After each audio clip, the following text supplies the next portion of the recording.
Finite factored sets. All right, so I'm gonna start with some context. For people who are not already familiar with my work, my main motivation is to reduce existential risk. This leads me to want to figure out how to align advanced artificial intelligence. This leads me to want to become less confused about intelligence and optimization and agency and a bunch of thoughts in that cluster. This leads me to try to develop a theory of agents that are embedded in the environment that they're optimizing. I think there are a lot of hard open problems in trying to figure out how to do this. And this leads me to do a bunch of weird math and philosophy. And this talk is going to be an example of some of that weird math and philosophy. For people already familiar with my work, I want to say that according to my personal aesthetics, I find this talk about as exciting as logical induction, which is to say I'm really excited about it. Yeah. So this talk can be split into two parts. First, we're going to have a short pure math combinatorics talk. And then we're going to have a more applied and philosophical main talk. I realize we didn't say a thing about a Google Doc. I assume that if there's a Google Doc, it'll show up in the chat and people might want to go to a Google Doc and look at that. I've been posting the stuff during the talk. Oh, okay. I'll be reposting the Google Doc in the chat periodically. Yeah, so first we're gonna have a short pure math combinatorics talk, and then we're gonna have a more applied philosophical main talk. This talk can also be split into 5 parts, which are differentiated by color. These are title slides, motivation, table of contents, main body, and examples. This gives us 10 distinct sections labeled by the ordered pair on the bottom left. For example, this slide is in part 1, the combinatorics talk, and it's a table of contents slide. Here's a little chart that shows a bunch of slide numbers that these various sections occupy. I recognize this table of contents has a lot more table and a lot less content than table of contents normally have, but that's okay because we'll have another table of contents coming up in 6 more slides. All right, let's do some background math. A partition of a set S is a set X of non-empty subsets of S called parts, such that for each element of S, there exists a unique part that contains that element. So I'm mostly going to be assuming this as background information. Basically, a partition of S is a way to view S as a disjoint union. You have a bunch of sets, and you can union those sets together. You have a bunch of sets. The sets are all disjoint. You can union sets together, and you get S. So we'll write part S for the set of all partitions of a fixed set S. We'll call a partition trivial if it has exactly one part. We will use this bracket notation to say the unique part that contains a given element. So for a given element, little s, there's a unique part in X that contains that element, and we'll use this bracket notation for that. And we'll use this tilde notation to say that 2 elements are in the same part. We'll also be using the lattice structure on partitions. So given 2 partitions, X and Y, of the same set S, we'll say that X is finer than Y and that Y is coarser than X if for all elements S and T in S, if S and T are in the same part in X, they have to be in the same part in Y. So if X is finer than Y, then you can think of X as you can think of Y as making some distinctions, separating some of the parts from each other, and X has to make all of those distinctions and possibly some more distinctions. We'll also talk about the common refinement of 2 partitions, X and Y, which will be the coarsest partition that is finer than both X and Y. So it has to make all of the distinctions that either X or Y make and no more. This picture on the right is all of the partitions of a 4-element set, and the graph structure is showing the finer relation with finer things closer to the bottom. Okay, now for some new stuff. A factorization of a set S is a set B of non-trivial partitions of S called factors, such that for each way of choosing one part from each factor in B, there exists a unique element of S in the intersection of those parts. So a factorization is basically a multiplicative version of a partition. A factorization of S is a way to view S as a product in the same way that a partition of S is a way to view S as a disjoint union. So we have this kind of dual notion to a partition.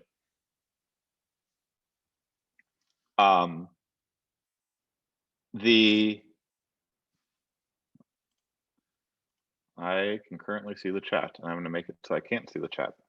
Excellent. Right.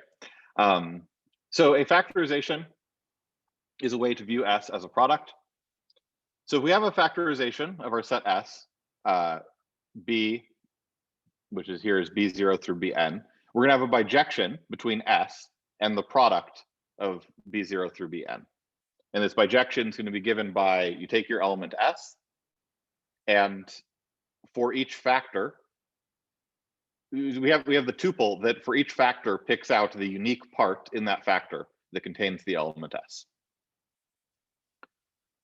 And because of this, we're going to have that the size of S is going to be always going to be equal to the product of the sizes of the factors. Another thing we can observe is that any factor in a factorization must always be a partition into parts of equal size, because otherwise you're not going to be able to make this bijection work out. This bijection is basically restating the definition above. It's saying that for each way of choosing one part from each factor, we're going to have a unique element in the intersection of those parts. I need to. Yeah. Okay, we will write fact S for the set of all factorizations of S, and we will often be working with a finite factored set, which is going to be a pair S comma B, where S is a finite set and B is a factorization of S. This definition is a little bit loopy in that there's this thing where I'm kind of first introducing S, and then I'm saying B is a collection of partitions of S. And so there's kind of this temptation to like, oh, we define S first, and then B is going to be a collection of partitions of S. But there's another way you can view it, in which you kind of define B first, which is just like a collection of sets. And then you take the product of your, you take the product of all the sets in B, and this gives you a set S, which is kind of like tuples of your various elements in B, or tuples tuples of this product of the elements of B. And then you can kind of identify with each element of an element of B the subset of the space of tuples that is what you get by kind of projecting onto that part in the tuple. And so there's this temptation to define S first and then define B from S. And there's also a temptation to kind of define B first and define S from B. And that's kind of like this bijection is kind of saying, well, we can take either lens. And here we're taking the lens where we're first having S, and then we're looking at a collection of partitions of S. So to me, this is an extremely natural notion. I want to really push this naturality. So I want to describe how it's kind of dual to the definition of a partition. So you can see here I have two definitions, alternative definitions of partition and factorization. A partition is a set of non-empty subsets such that the obvious function from the disjoint union to S is a bijection. So we have a bunch of subsets of S. We have functions to S, which are the inclusions. When we do the disjoint union, we can kind of add all these functions together to give a function from the disjoint union to S, and we want this function to be a bijection. Similarly, a factorization is a set of non-trivial, meaning not having exactly one element, of non-trivial partitions of S, such that the obvious function to the product of the elements of B from S is a bijection. So for each partition in B, there's kind of this projection onto that partition. And then we can multiply all these together to get a function from S to the product, and we want this function to be a bijection. And you can kind of see these two definitions are just, I'm kind of like pointwise dualizing a bunch of the words to get that there's a kind of duality between partitions and factorizations. You'll notice here that I also have this duality between subsets and partitions. What's going on there is that you can view a subset as dual to a partition there's kind of two ways in which you can view a partition. You can view it as that which is dual to a subset, and you can also view it as that which is built up out of subsets in a certain way. And so I'm kind of dualizing the definition of a partition as that which is built up from subsets in a certain way. Okay, so I'm going to go to questions about factorizations. I think I'm first going to give some examples, and then we'll open up the floor for questions about factorizations. And by example, I mean exercise. What are the factorizations of a 4-element set 0, 1, 2, 3? I am going to be quiet for 30 seconds.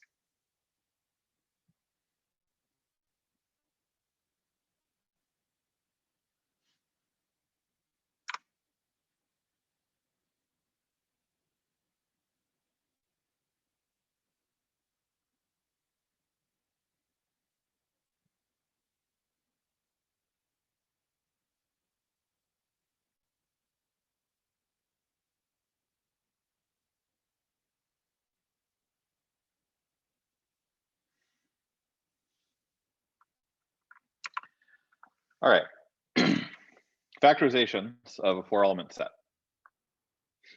So the first thing to observe is that given any set with at least one element, we're always going to be able to define at least one factorization, which is going to be a sort of trivial factorization. And the way that we're going to do this is we can just take one factor, which is going to be the discrete partition. So this is kind of a one-dimensional factorization. We have one factor, which is the discrete partition. And recall in the definition of factorization, we wanted it to be the case that for each way of choosing one part from each factor, so for each way of choosing one part from the discrete partition, we want a unique element of S in the intersection of those parts, which this thing is going to satisfy. Okay, so what if we want a non-trivial factorization? Well, recall that the product of the sizes of the factors always has to equal the size of S. And the only way to express 4 as a non-trivial product is to express as a 2x2 product. And so we're going to be looking for two partitions, two factors that are going to combine to give you this S. Also, it's the case that all of our factors have to break S into parts of equal size. So we're looking for two partitions that each break our 4-element set into two parts of size 2. There are exactly 3 partitions that break a 4-element set into two parts of size 2. And so we're just going to be able to choose any pair of these. And so we're going to have 3 more factorizations, which come from choosing any pair of partitions that break our 4-element set into two parts of size 2. So this first one, this first one that just popped up on the screen, you have 0, 1 is separated from 2, 3 is your first factor, which is kind of separating the small numbers from the large numbers. And then we have 0, 2 separated from 1, 3, which is kind of separating the even numbers from the odd numbers. And the point here is that for each way of choosing either big or small, and also choosing either even or odd, you're going to get a unique element that is kind of the conjunction of those two choices. And then our other factorizations come from using this third thing, which is separating into like the inner numbers and the outer numbers. So in general, given an n-element set, you can ask how many factorizations there are of that n-element set. And we have the sequence here.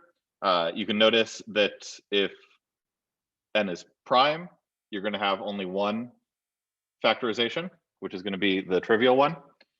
And a very surprising fact to me was that the sequence did not appear on OEIS. So OEIS is this database that combinatorialists use to share their sequences of integers and check whether their sequences of integers have been studied by other people and look for connections. And the sequence didn't show up, including when I did minor modifications to to deal with the degenerate cases. And I just don't get this. To me, this basically feels like the multiplicative version of the Bell numbers. The Bell numbers count how many partitions there are of a set of size n. It's sequence number 110 on the OEIS out of over 300,000. And this guy doesn't show up at all. And I'm just like I don't really have an understanding as to why that happened. To me, it seems like these factorizations, like the concept of the factorization is, I don't know, it seems like it's not really studied well. Okay, now I'm going to pause for questions, which I think we're just doing a free-for-all unmute yourself. I don't know. We'll see what happens. Can we get a copy of the slides afterwards so I can go back through this? All right. Yeah, or I guess I'll you're putting the post up. So, yeah, there'll be a copy of the slides out after this. Yeah. So I think there's a question going on in the chat about how many factorizations a singleton set has. This table says it has one. What is it? Yeah, so what is the one? It's the empty factorization. It has no factors. And for every way of choosing one part from every factor in the empty set of factorizations, the one way, you'll have a thing in the intersection of those parts. Technically, like the intersection of an empty collection of sets is relative to kind of where your baseline set is, which will be the one. It's the empty list.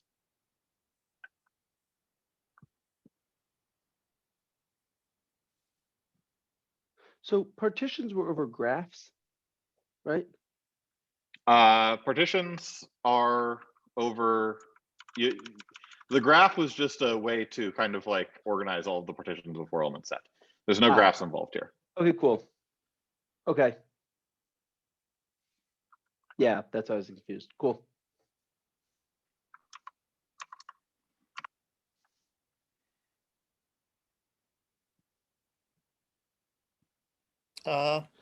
Is there a similar sort of thing for factorizations, or not really? Or is it not relevant? Yeah, so if we were to do something similar to like having the notion of finer in factorizations, I think it would look something like, given a factorization of a set S, you can kind of merge two of the factors and replace them with a single factor that is kind of the product of those two factors. Or like actually, like, sorry, when you're viewing it as partitions like this, it's you take two of your factors and you kind of replace those two factors with a single factor that is the common refinement of those two partitions. And this kind of gives you a factorization with fewer factors. And you can kind of view this as like the same thing as like merging two subsets in a partition. And so you can have a finer relation, which is like you can get from one to the other using this merging relationship. I guess I'd want to say that the one with more factors is like the multiplicatively finer one in that picture. And then I'm not sure about the, I think that you're not going to get the meets and joins, or maybe you get one of them, not the other. I'm not sure. I didn't think about that. But you can at least get like a partial order on them. All right. Any more questions? Is what is there a meaning attached to a particular product?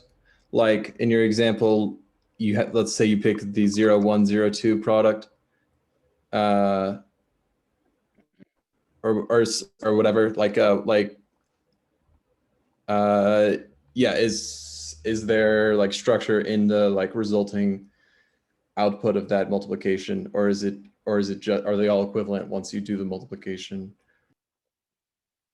Yeah, I mean, you can think of these as like 4 different structures that you can put on your 4-element set, and 3 of them are isomorphic. So like you can kind of relabel the elements of your set to get the same structure.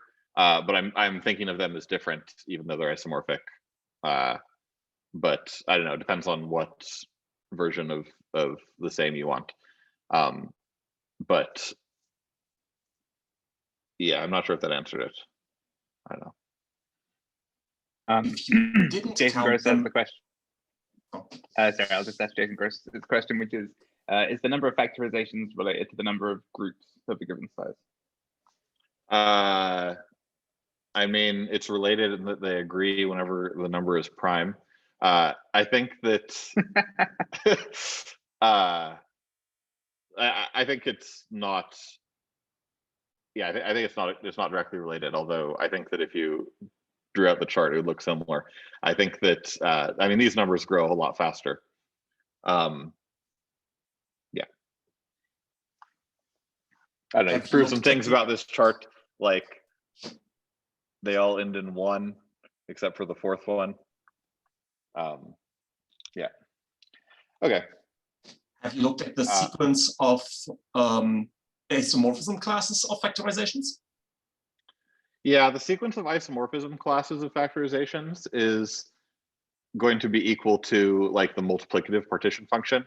It's the number of ways to express n as a product.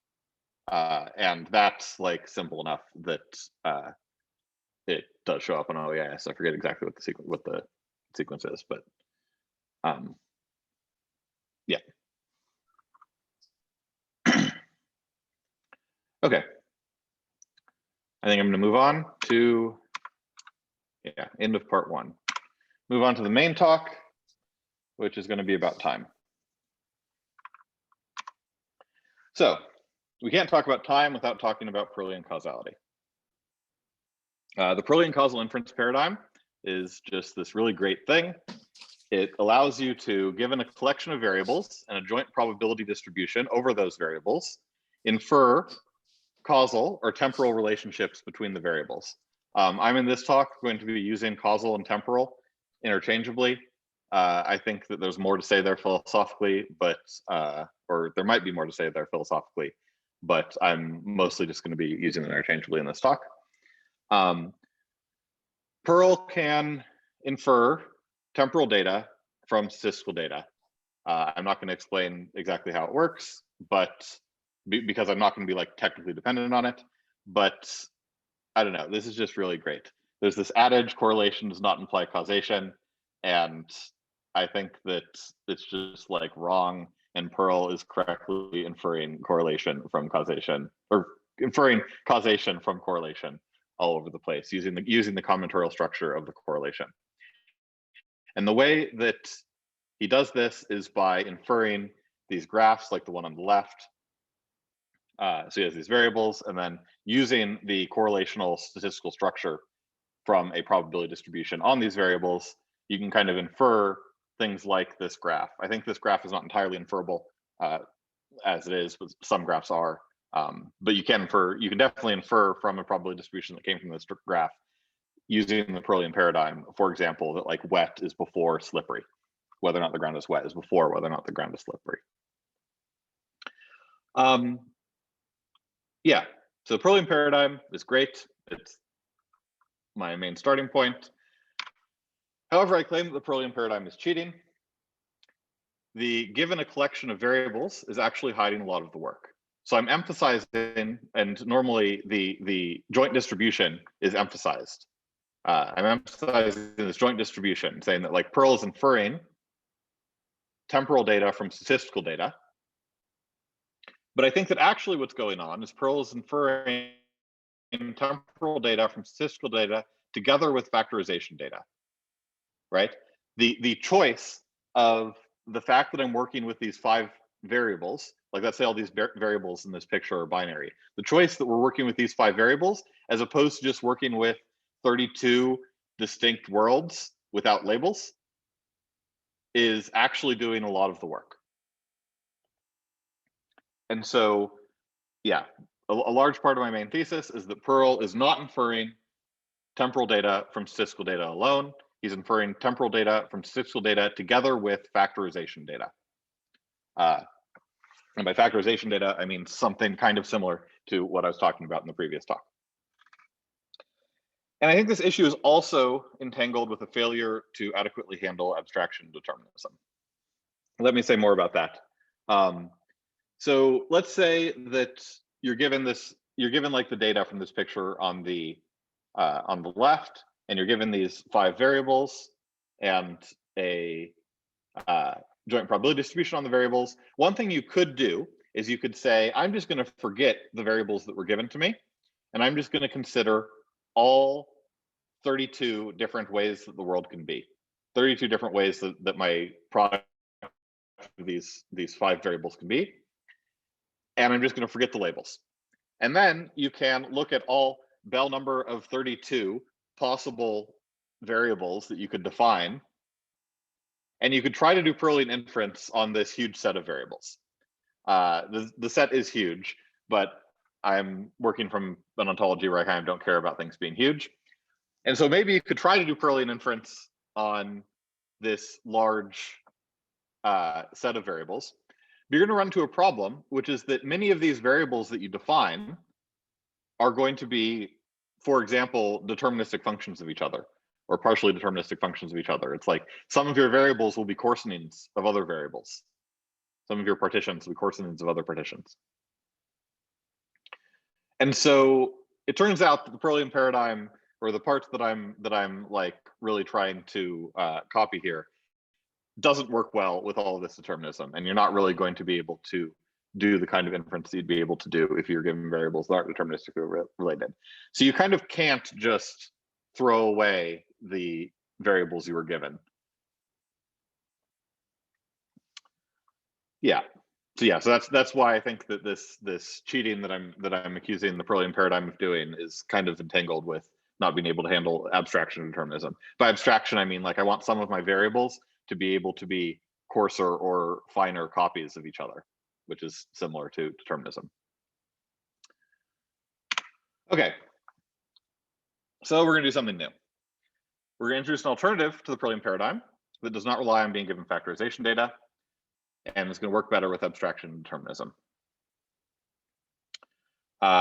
So where Pearl was given a collection of variables, we're going to be just given all partitions, or we're going to take all partitions of a given set.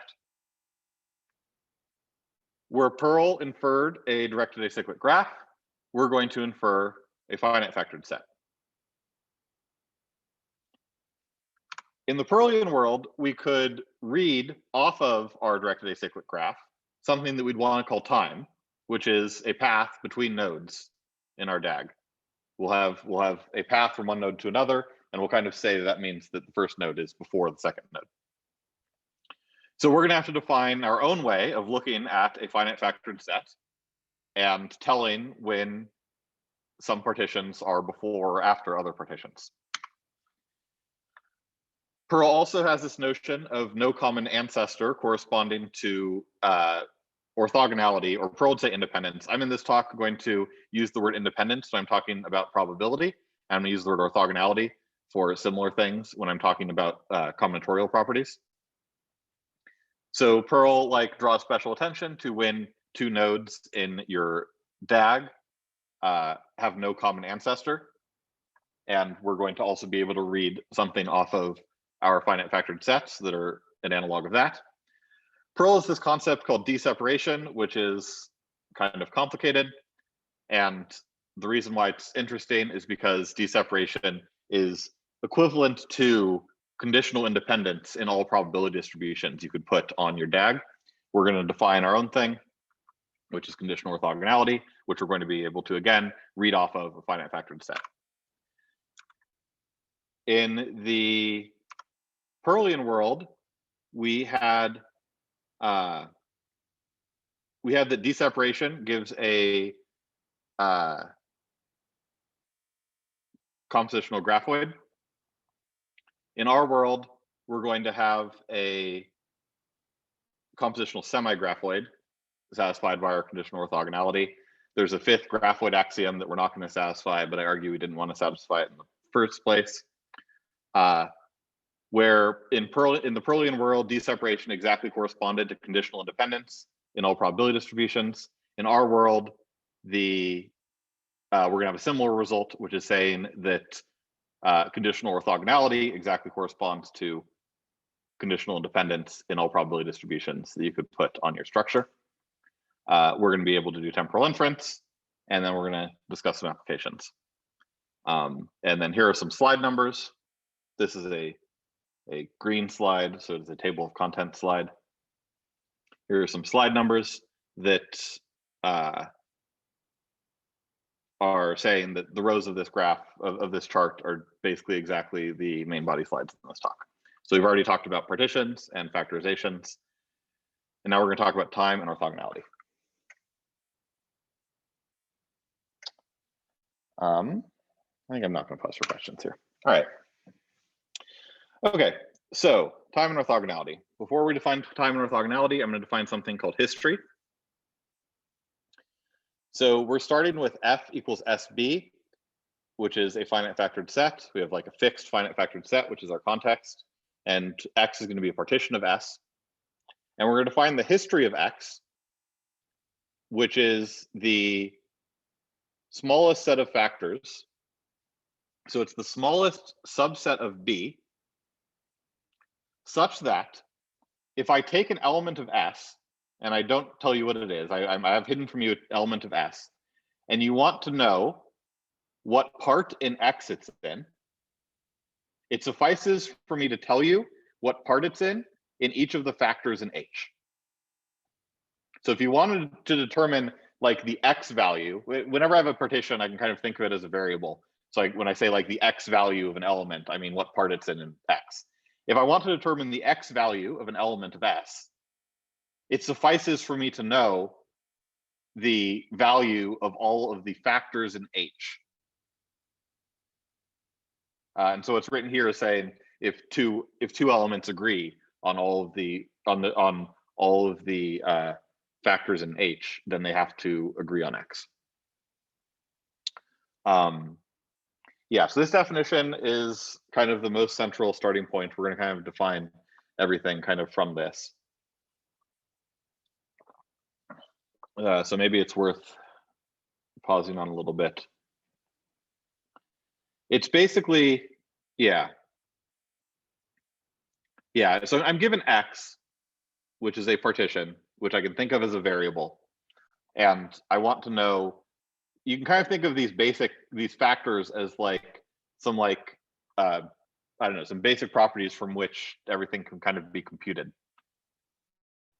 And I kind of want to know which factors are going into the computation of X, which factors kind of determine the value of X. Okay, then we're going to define time. We're going to say that X is weakly before Y if the history of X is a subset of the history of Y.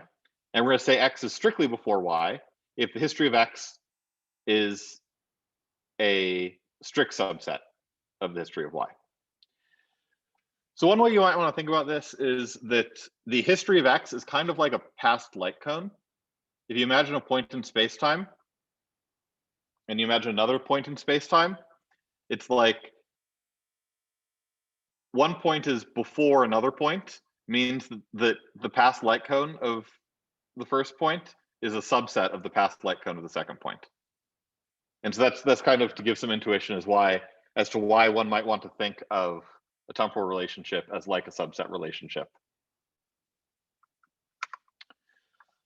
So we're also going to define orthogonality. And we're going to say that X and Y, partitions X and Y, are orthogonal if their histories are disjoint. I think I actually want to pause for questions here. So let's do that.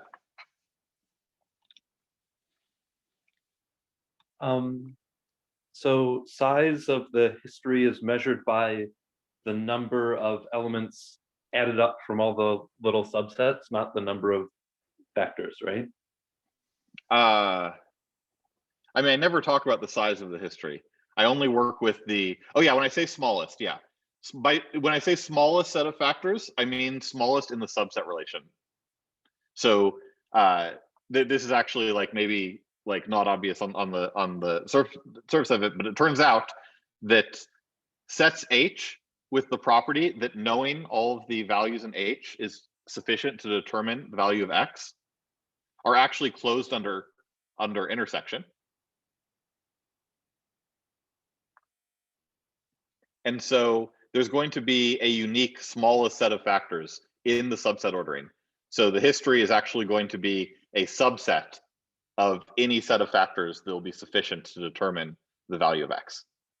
Yeah, so by the smallest there, I actually meant in the subset ordering.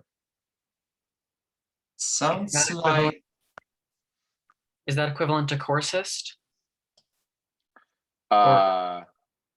It's equivalent to, given a set of factors, right? So we have a set of partitions. Given a set of factors, we could take their common refinement. And so a smaller subset is going to correspond to a coarser common refinement. And so in that sense, you could view it as the coarsest. So there's this choice. Do we want to say it's a set of factors, or do we want to say it is the common refinement of a set of factors? And I've in the past thought of it in the ontology of it's the common refinement of a set of factors. That's another good way to think about it. Wait, Scott, can I ask, are you going to be like drawing a specific parallel between the new formalism and some specific causal graph in the Pearlian sense? I am not going to in this talk formally connect things up to Perl. There is going to be a way to take a Pearlian DAG and from it compute a finite factored set. And in that sense, my model class is kind of going to be larger because I'm not going to be able to go the other way around. Right. But I'm not actually going to present that here. So in a really simple case, if you have like two variables that can each have 3 values, then you end up with 9 elements in your set. Is that right?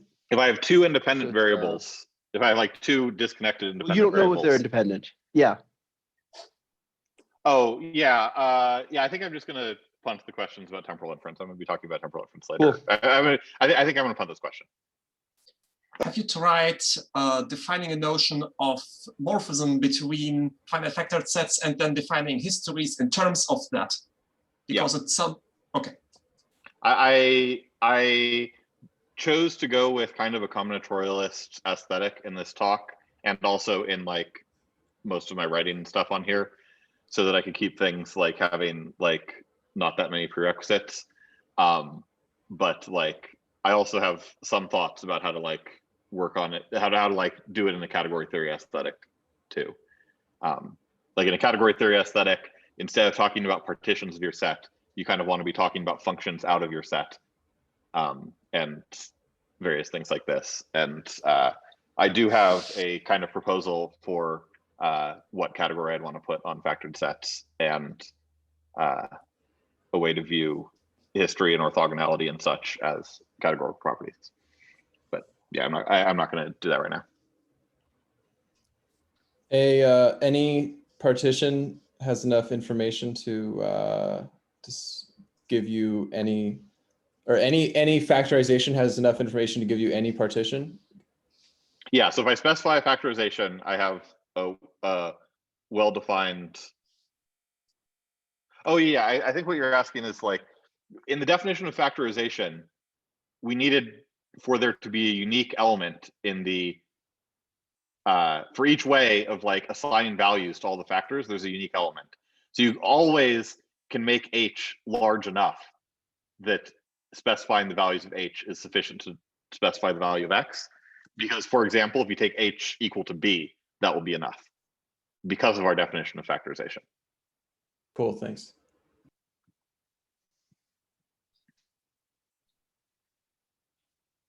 And also, the definition of factorization is important for the fact that history is well defined because of this smallest set of factors. Like the fact that satisfying this property of being sufficient to compute X is close under intersection is coming from the fact that we're working with a set of factors in the form of factorization.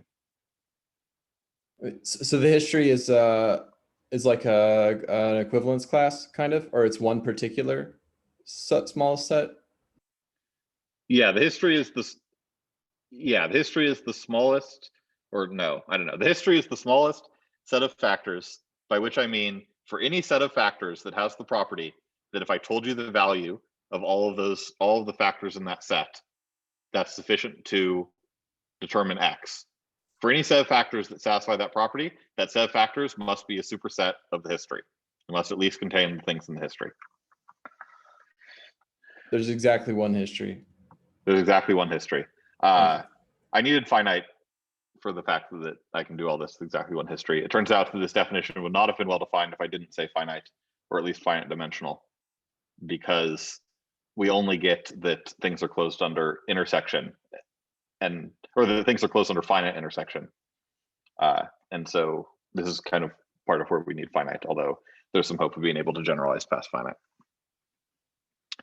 For all the factors that aren't in the history, is the common refinement of that factor and X the same as that factor?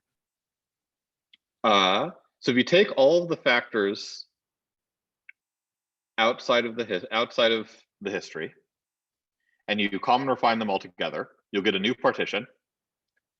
This partition, it's not going to be the case that if you take the common refinement of this partition with X, you get back itself.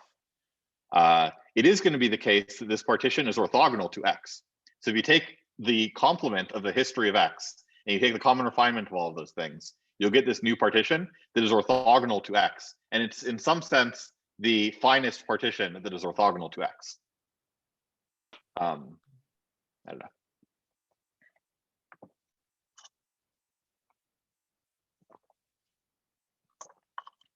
know. So I've been thinking over in my head what happens if you've got a 6-element set factored into 2 and 3, but I'm kind of getting the sense that it might be fairly trivial with something like that, and you, in order to really get an idea of what's going on with history, you'd need to go into something with like more than one reasonable factorization, like 12 could be So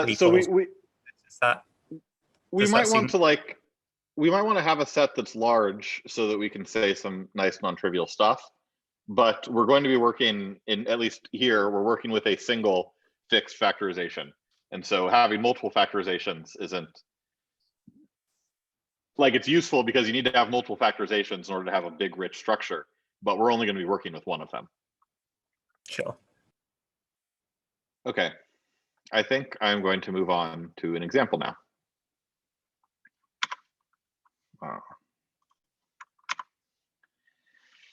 Game of life. So let's let S be the set of all game of life computations, starting from a negative n to n by negative n to n board.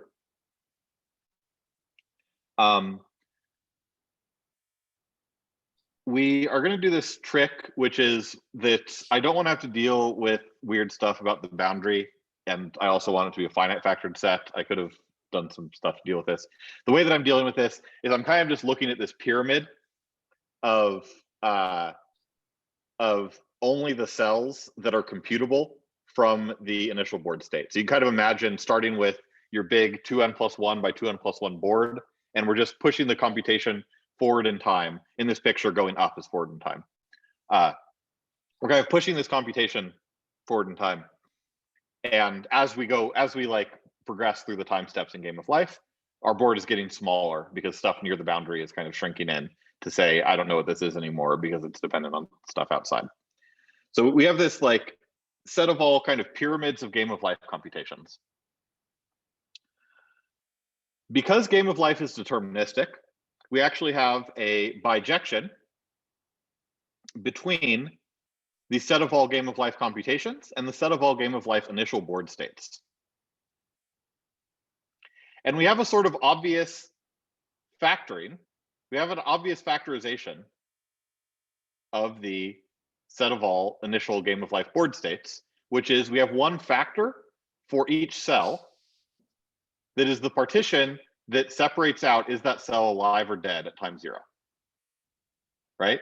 And so we're going to be working with this set S of all Game of Life computations, and we're going to be working with a factorization of that set B, which is going to have one factor for each cell at time 0 that asks, is that cell alive or dead at time 0? So this is a finite factored set. We can also talk about other partitions. There are a whole bunch of partitions on this huge thing. I'm going to especially draw attention to partitions that are take a cell and take a time step, and we can look at the partition that separates out, that kind of asks the question, is this cell alive or dead at this given time step, which is going to separate out your space into two sets. So we're going to do that. So in this picture now on the right, I have three cells, three like cell time pairs, the red cell, the blue cell, and the green cell, which correspond to partitions. And the grid on the bottom is the initial state. That's like time 0. And the squares on the bottom are kind of filling in the history of that point.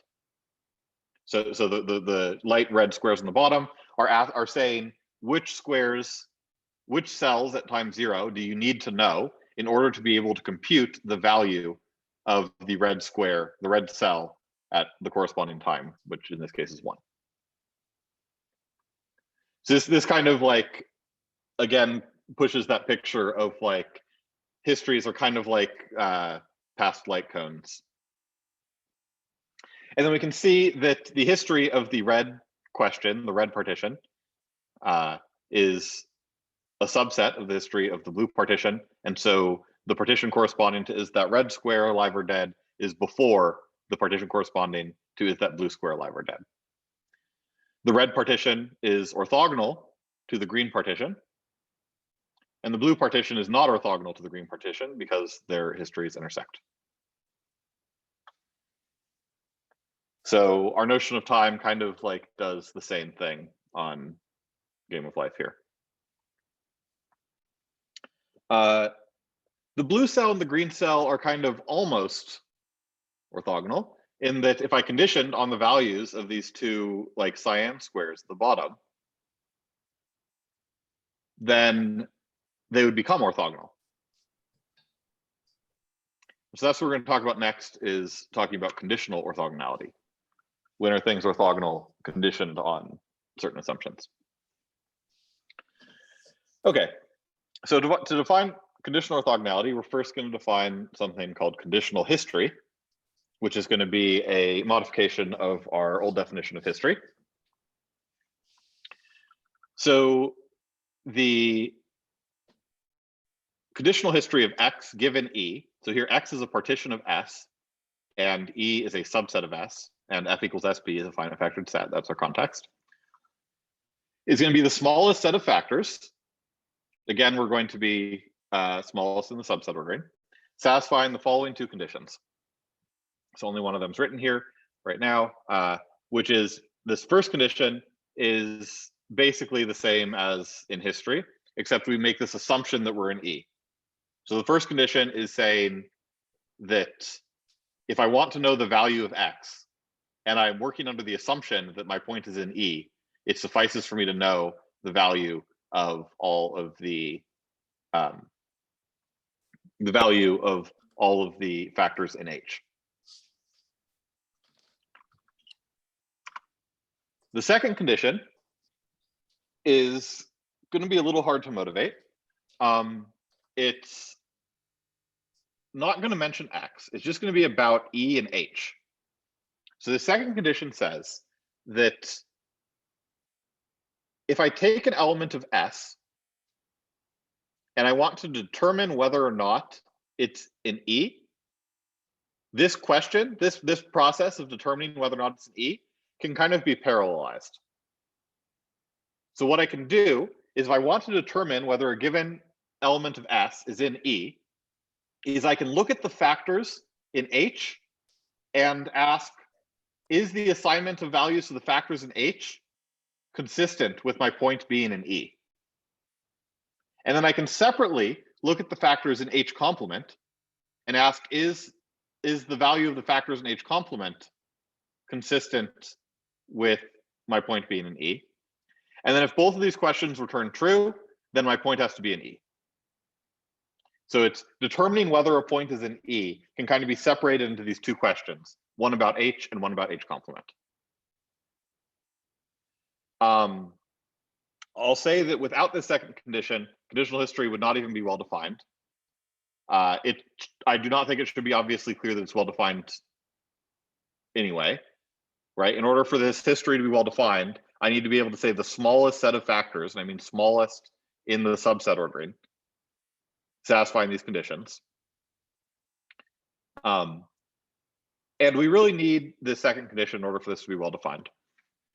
One way to see this is you could imagine that we have a finite factored set that consists of 2 bits. There's like my bit and there's your bit. And they're each either 0 or 1. And you could ask, what is the history? Or sorry, there's my bit and there's your bit, and my factorization is the kind of obvious factorization. I have one factor for what is my bit and one factor for what is your bit. So then the history of what is my bit, the history of the partition that separates out the different values that my bit can be, is just going to be the one factor that is what is my bit.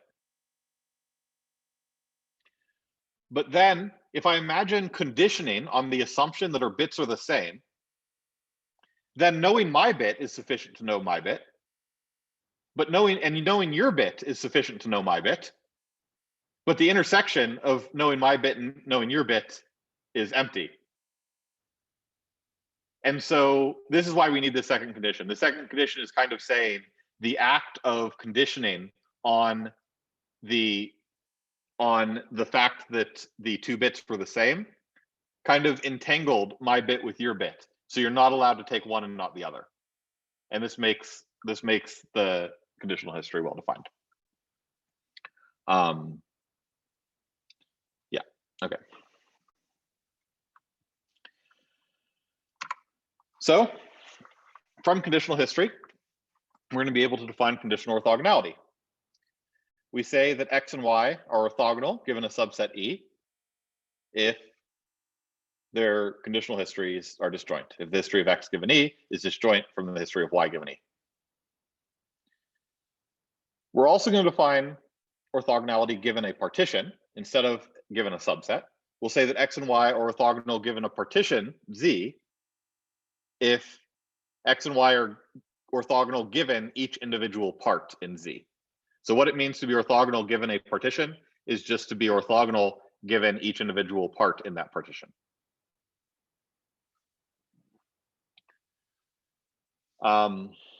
Yeah, so I think it's pretty hard to motivate this definition. I think that I have some picture, like if I go over to categorical language, I think I have some nice picture that makes it look a little bit nicer than this or a little bit more motivated than this. But I'm mostly just going to be like, here's the definition.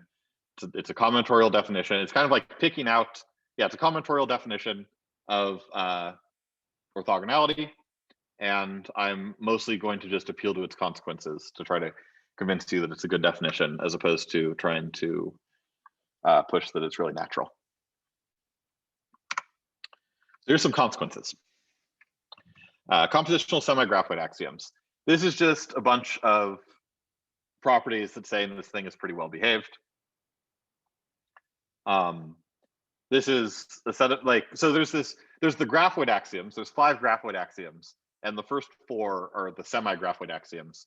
And there's also this 5th axiom, composition, which is the 5th one in this list. That is where the word compositional is coming from. And I don't know, like the field that contains Pearlian stuff, like sometimes talks about these axioms. When they talk about it with sets of variables. We're instead working with partitions. So where they took a union of a set of variables, we're instead going to work with a common refinement, but that's all an easy translation. So all of these conditions here have a Z, all of these properties have a Z in all of the conditions. So you can kind of just ignore the Z and just think of it without the z if you want to. And so like this first one says that x is orthogonal to y, if and only if y is orthogonal to x, which hopefully should make sense. The second and the fifth together say that x is orthogonal to the common refinement of y and w, if and only if x is separately orthogonal to y and to w. So the second and fifth are converses, and they're saying that yeah, being orthogonal to a common refinement is equivalent to being orthogonal to each of the pieces. Which that's especially nice. It's saying that if you want to know whether something is orthogonal, it suffices to kind of break it up however you want and check whether it's orthogonal to each individual piece. Yeah, and deseparation in DAGs also satisfies all these properties. Okay, so I don't know, these are just some nice properties. I think that the main thing I want to push is that this conditional orthogonality is really a combinatorial fragment of conditional independence. So we're going to show that given a finite factored set, x is orthogonal to y given z, if and only if x is independent with y given z in all probability distributions that you can put on that factored set. And so I need to explain what it means to put a probability distribution on a factored set. So a probability distribution on a finite factored set F is just a probability distribution on S that factors.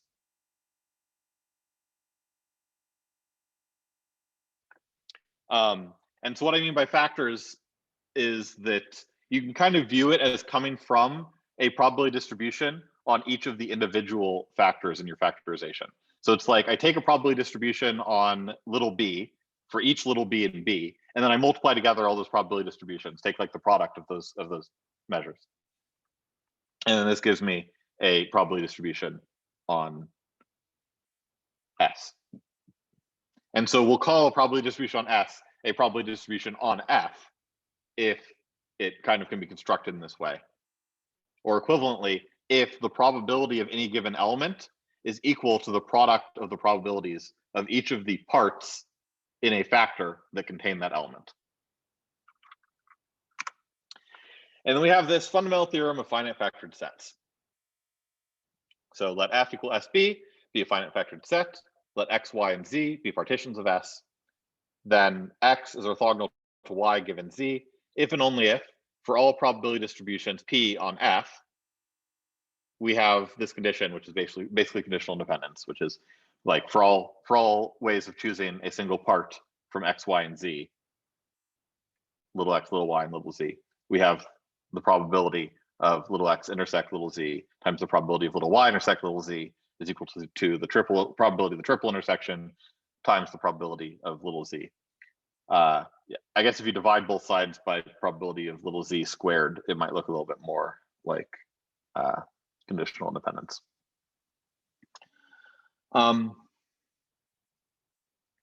Yeah, and then we could also extend this probably to, instead of saying for all probability distributions, you say like for all probability distributions in general position or something like this. But I'm not going to worry about that right now.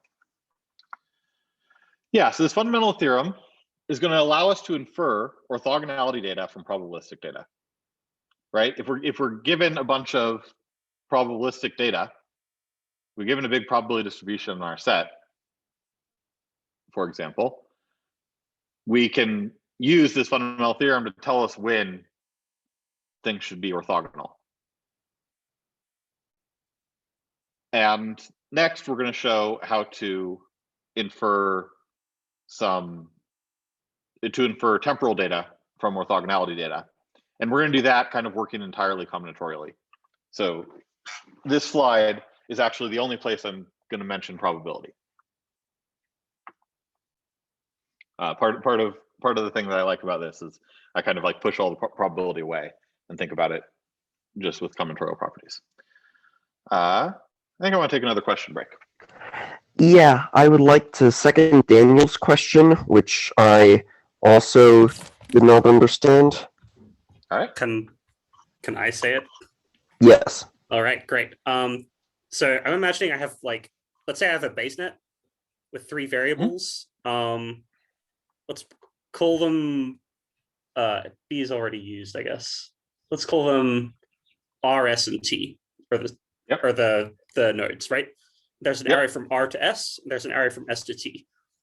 And like in this base net, I've got like some probability distribution on R, then like a distribution on S condition on R, and then T condition on S, and that's how I get like my whole distribution. And let's say they're all binary variables, right? Yep.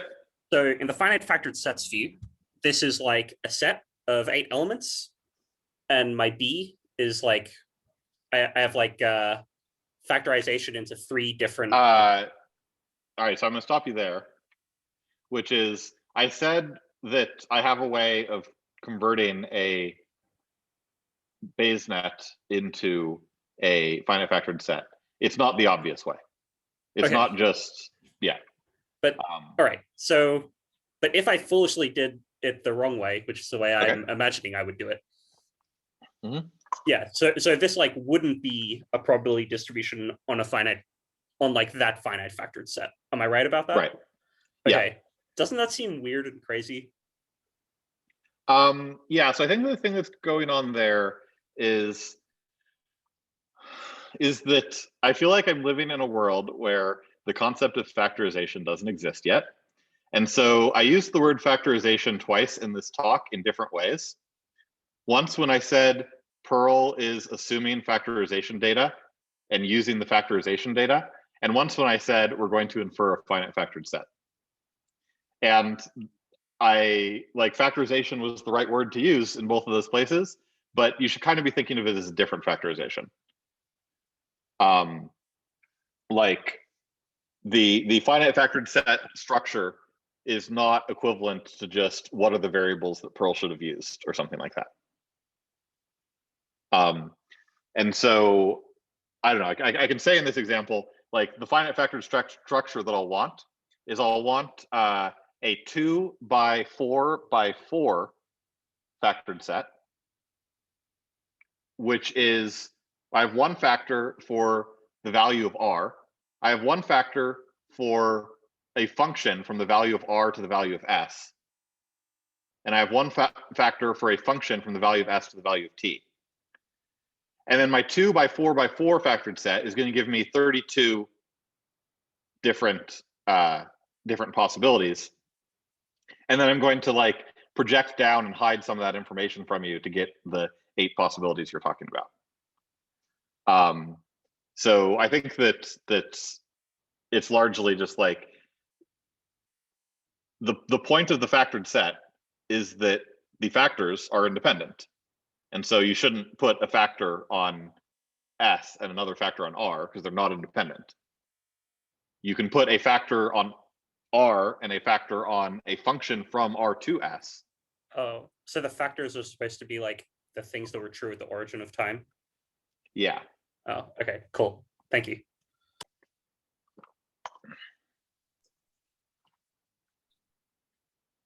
The probability distributions are the reason that the sets have to be finite, yes?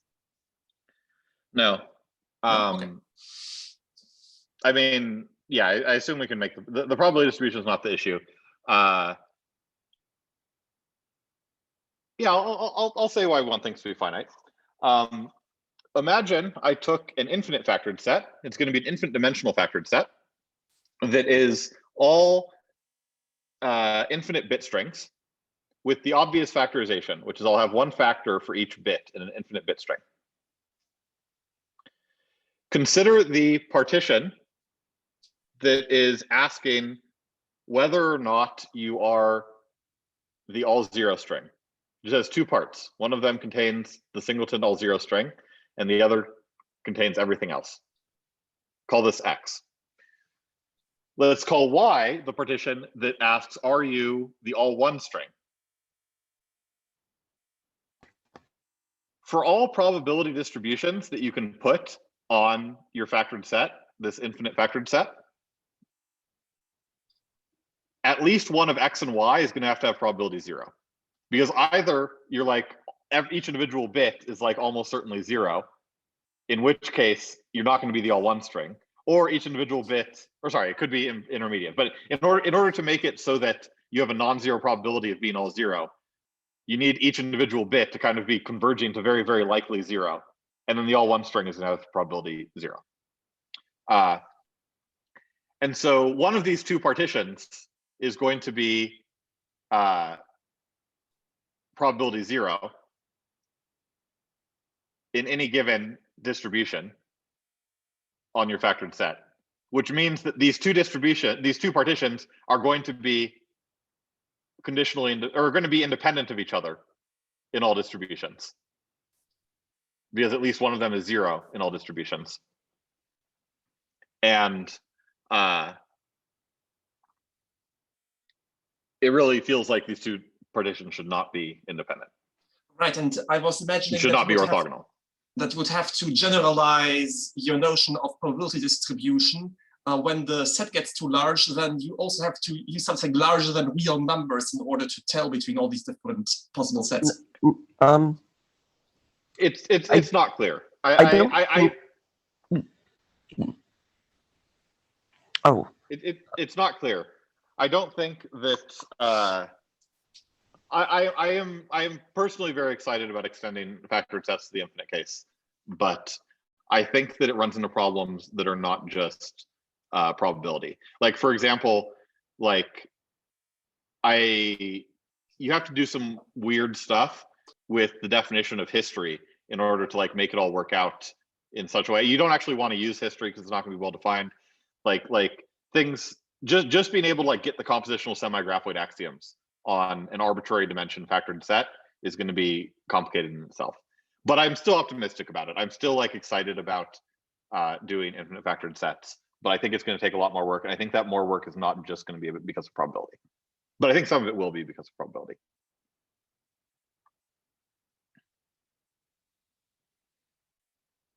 Yeah, so I guess my answer, you asked the question that was like, is it because of the probability that we have to do the finite stuff? And I think the answer is, I don't know, I said no, but my answer is like, it's not only the probability. There's more than just that causes problems in the infinite case.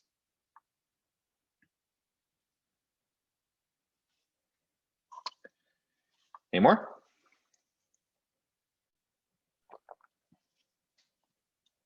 Would it make sense in this infinite bit string case to consider a sequence of finite factored sets where each one is a superset of the previous factorization and you just add one more bit? My intuition is that the thing that makes sense to do in the infinite bit string case is to instead talk about finite dimensional flattenings. So you start out with an infinite dimensional factored set, and then you can kind of merge a bunch of the factors so that you only have finitely many different like equivalence classes of your factors.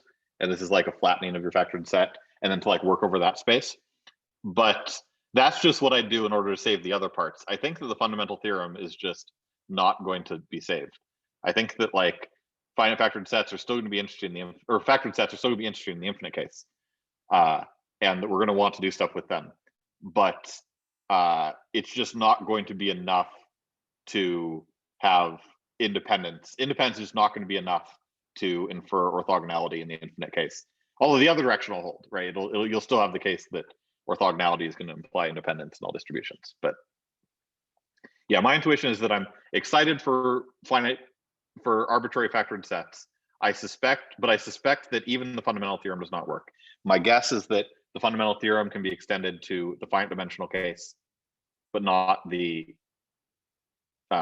infinite dimensional case. But yeah, I don't know. But I'm mostly thinking about the finite case. Like I'm excited about the infinite case, but I'm mostly like working in the finite case.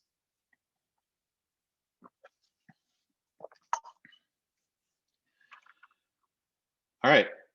There's no more questions. I guess I'm going to move on to temporal inference. Okay, so we're going to start with a set omega, which is going to be like it's going to be like a sample space, although I don't want to carry around any probability intuitions. I want like the only place that probability shows up is to be the previous slide. I want to think of everything combinatorially. So, but it's like a sample space. It just doesn't have the probability connotations. Omega is a finite set. And one thing you might think that we'd want to do would be to infer a factorization of omega. Right? Omega is going to be like, you can also think about like, yeah, omega is like the space of all possible like observations we could make or something like that. One thing you think you might think we'd want to do is find a factorization of omega, but that's not what we're going to do. Instead, we're going to find a factored set model of omega, which is going to be a pair, big F comma little f, where big F is a finite factored set, F equals SB, and little f is a function from S to omega. So the reason we're doing this is because I'm thinking of omega as like the observably distinct situations that we could be in. And I want to allow for inferring latent structure, right? When I was answering the question earlier, yeah, there's this question about like, how do we make a factored set out of this 3-node Pearlian DAG? And there were like 8 different possibilities, but I said, no, we don't want a factorization on an 8-element set. We want a factorization on a 32-element set. And then we want to like send that over to an 8-element set with a function. Right, and so this is allowing for latent structure. In that example, the like function from R to S was the latent structure. And we're not going to assume that little f is injective or surjective. The not assuming little f is injective is what's allowing for the latent structure. The not assuming that little f is surjective means that it's okay if some of the elements of omega don't actually get hit. This is useful if we just want to take omega to be the product of a set of variables. So like if I wanted to start with some variables and just like take their product and have that be my sample space, I don't want to assume that every combination of variables is necessarily possible. And that's what little f not necessarily being surjective is going to do. Okay, given a partition of omega, we can send that partition backwards across the function little f to give a partition of S. Right, which is just saying that basically you have all of your parts, and then you take the pre-image as functions of the parts, and this will give you a partition of your original space. Okay, we're then also going to have an orthogonality database on omega, which is going to be a collection of rules about orthogonality in omega. And so we're going to, like one place where you could think of this orthogonality database as coming from is you could think of the orthogonality database as coming from a probability distribution, coming from samples. You kind of like sample the thing a whole bunch of times and you get a probability distribution. And then you say, whenever you observe that this can't be a coincidence, these things should be independent, then you'll say, I'll put in a rule that says that those things are independent or orthogonal. And then whenever you observe things are not independent, you put in a rule that says those things should not be orthogonal, which kind of makes sense because of the fundamental theorem. But you could also imagine your orthogonality database coming from anywhere else. Like this is entirely a combinatorial notion. And so we'll say a model of omega, big F comma little f, satisfies our database D if whenever you have a triple X, Y, Z in O, sorry, I think I didn't say, O and N are each sets of triples of partitions of omega. And so a rule in this case is you put a triple of partitions in either the set O or the set N. Whenever a triple X, Y, Z is in O, you want F inverse of X to be orthogonal to F inverse of Y given F inverse of Z. And whenever a triple x, y, z is an n, that rule corresponds to you want f inverse of x to not be orthogonal to f inverse of y, given f inverse of z. And so we have these collection of rules that we got maybe from statistical data. And then we want to infer a factored set model. We're not actually going to be able to infer a full factored set model because whenever you have one model, you can always just add in more factors and add in more stuff and then just delete all that data, right? And so we're not going to be able to uniquely define a factored set model. But instead, we're going to be able to infer properties of factored set model, properties that all factored set models are that satisfy our database are going to have to satisfy. And so one of these properties is we'll say that x is before y, according to the database D, if f inverse of x is before f inverse of y for all models that satisfy our database. And so this is what we're going to mean by temporal inference now. Now we have a way to, I guess not a computational way, but we have like a mathematical specification of given a bunch of orthogonality rules and non-orthogonality rules, when are those rules sufficient to infer a temporal relationship?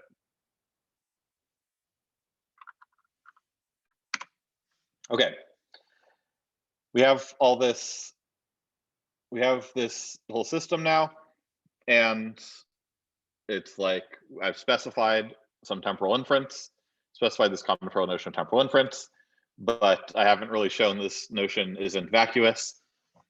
So there's this question like, are we ever going to be able to infer time? How is our temporal inference going to be able to compare to Pearlian temporal inference?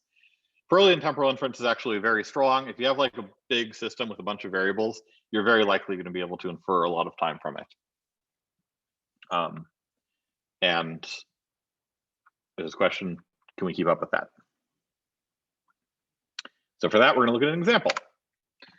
Two binary variables. Let x and y be two binary variables. So Pearl's going to ask, are x and y independent? If x and y are independent, then we're not going to have a path from x to y or vice versa. If x and y are not independent, then maybe there's a path from x to y, maybe there's a path from y to x, maybe there's some third thing that has a path to both of them. In either case, we're not going to be able to get any positive temporal relationships. We're not going to be able to conclude anything out of these two variables. This like, to me, this feels like where correlation implies causation comes from, or does not imply causation comes from. It's like if you just have two variables, you can't really like infer the causation. Pearl really like needs a lot more to be able to like a lot more variables in order to have a richer combinatorial structure in order to be able to infer time. But the Pearlian ontology has blinded us from the natural next question, which is x independent of x or y? In the Pearlian ontology, we have x and y, and those are our variables. We ask whether they're independent. To us, we take our x and our y, and the first thing we do is we take a product of x and y, and now we have four different possibilities. And then we forget all our labels and we consider all possible variables on these four possibilities. And one of those variables is x or y. Are x and y the same?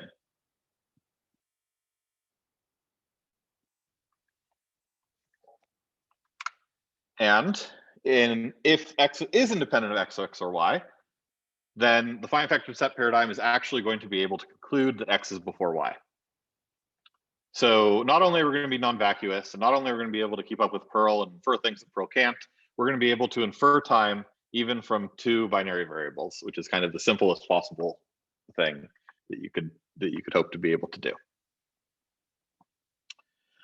Pearl is also going to be able to infer some things that we can't, but I like reminder that Pearl's using extra assumptions. Like Pearl is using this extra factorization data, and relative to our ontology, there's like this extra piece of data that's being used there that I'm not exactly sure like where one would get that extra data, that extra factorization data. Okay, so we want to show that we can conclude that x is before y, and so that's what we're going to do. Let omega be the set of all binary strings of length 2. We're going to define x to be the partition corresponding to the question, what is the first bit? We're going to say y is the partition corresponding to the question, what is the second bit? We're going to say z is the partition corresponding to the question, do the bits match? And we're going to define this orthogonality database, which is only going to have 2 rules. The first rule is that x is orthogonal to z.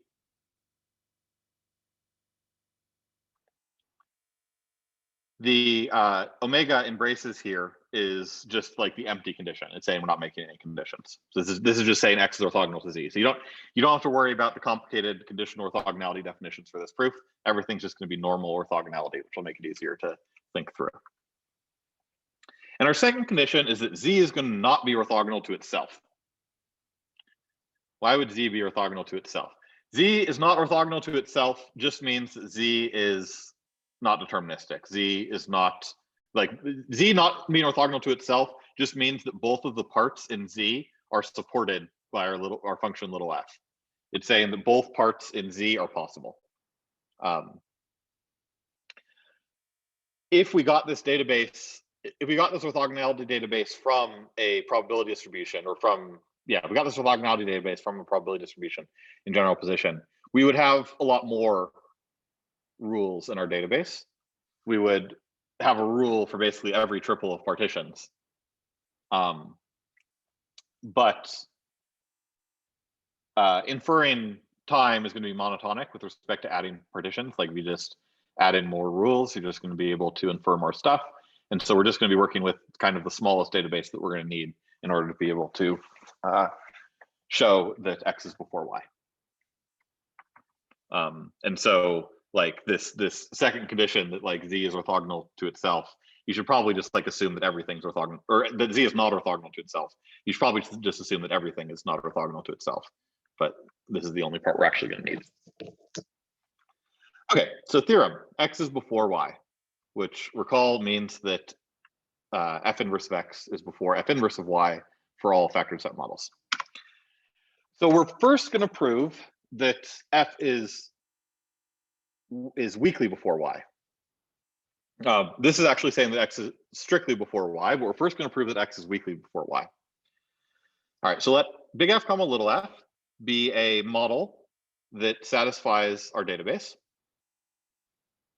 And we'll write h sub x for the history of f inverse of x. And similarly, write h sub y for the history of f inverse of y, and h sub z for the history of f inverse of z. Since x is orthogonal to z, we're going to have hx is disjoint with hc. There's, like, you can kind of check that, like, the f inverse, like I don't know, like, if the f inverse makes it a little bit harder to, like, kind of imagine what these things are saying, you can kind of ignore that. And if you just, like, thought of x, y, and z as, like, partitions of S, where we have f equals SP, it might be a little bit easier to understand what's going on here. But, like, because x is orthogonal to z, we have that, or sorry, because xz is in O, we have f inverse of x is orthogonal to f inverse of z, which means the history of f inverse of x is disjoint from the history of f inverse of z, which is what we say here. And then because z is not orthogonal to itself, we have the history of f inverse of z is not disjoint with itself, which is to say it's not empty. Okay, since x is a coarsening of the common refinement of y and z, so this is saying, since we can compute the value of x from the values of y and from the values of z, this means we can also compute the value of f inverse x from the values of f inverse y and f inverse z, which is saying that the history of f inverse x has to be a subset of the history of f inverse y union the history of f inverse z. Because remember, these histories are like, what is the smallest set of factors I need to be able to compute the value of x? And if I have a set of factors that's sufficient to compute the value of y and sufficient to compute the value of z, that's going to be sufficient to compute the value of x, because x is a deterministic function of y cross z. And so we get the history of x is a subset of the history of y union the history of z.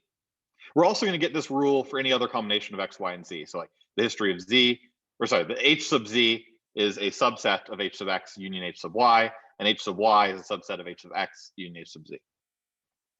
Okay, since hx is a subset of hy union hz, and hx is disjoint from hz, we just get hx as a subset of hy, which is to say x is strictly before y in all models. F inverse of x is strictly before y in F inverse in all models.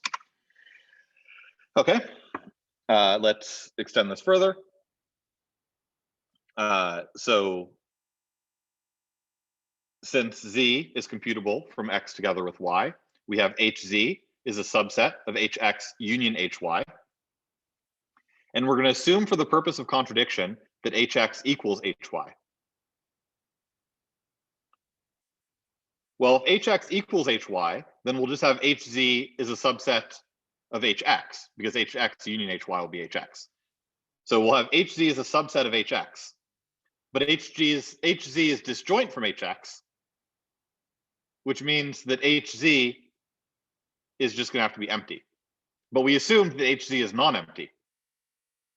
So this is a contradiction. Thus, hx is not exactly equal to hy, and we already showed that hx was a subset of hy, so hx is a strict subset of hy. And so F inverse of x is before F inverse of y for all factored set models, big F comma little f. And so x is before y. So proofs in this space largely look kind of like this. I haven't done a lot of like computational stuff on figuring out how to do, how to like infer time. I basically just have like two proofs of concept. One proof of concept is this one. I have another proof of concept that uses something that looks a little bit more like screening off and stuff, and uses conditional orthogonality to infer time in a more complicated situation. But I mostly just have proofs of concept, and I haven't really looked into the computational problem of inferring time from orthogonality databases yet. But yeah, proofs generally look like this. We take some, we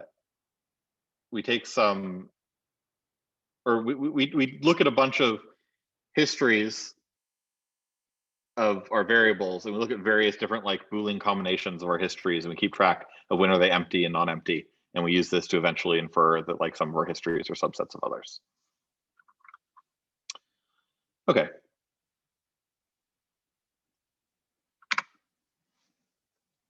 Applications and future work and speculation.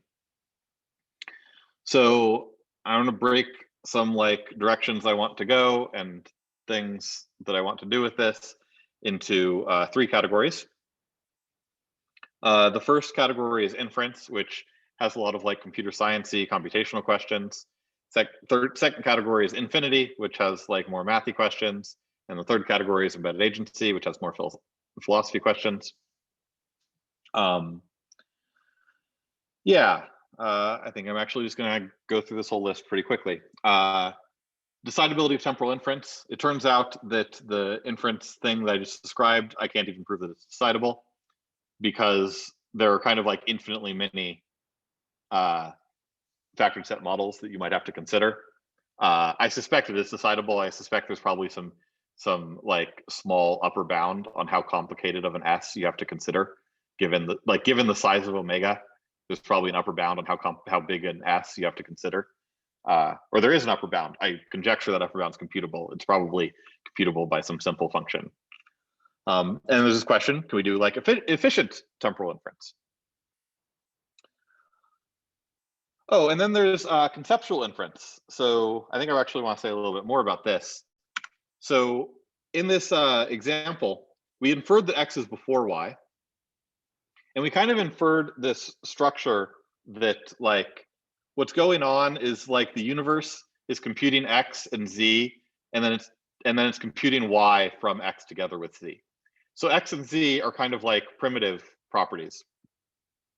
or X and Z, sorry. X and Z are kind of like primitive properties. And then Y is like this derived property that you'd like compute from X and Z. And I think that like this being a primitive property is actually also pointing at something about what kind of concepts we want to use. So imagine I have a number, and it's either 0 or 1, and it's also either blue or green. I can define a property called bleen, which is the number either a blue 0 or a green 1? And this is another property that I can kind of like, I like have these three different properties I can talk about, which is like the number, the color, and the bleenness. And we're doing something that looks like inferring that blueness, that color is primitive and bleenness is derived, which is, I think, partially like this system has the potential to be able to distinguish between blue and bleen, and kind of do for the adage of correlation does not imply causation to the claim that you can't really distinguish between blue and bleen. So that's the thing I'm really excited about maybe being able to do. We can do temporal inference from raw data and fewer ontological assumptions. So we kind of do a more like end-to-end temporal inference. It doesn't have to like see where our variables are coming from. We can do temporal inference together with deterministic relationships. Time without orthogonality. What I mean here is you could actually imagine taking a huge factored set with a large number of dimensions, and then taking a factored set, taking some omega and forgetting a bunch of the structure and just taking some weird subset of our big factored set.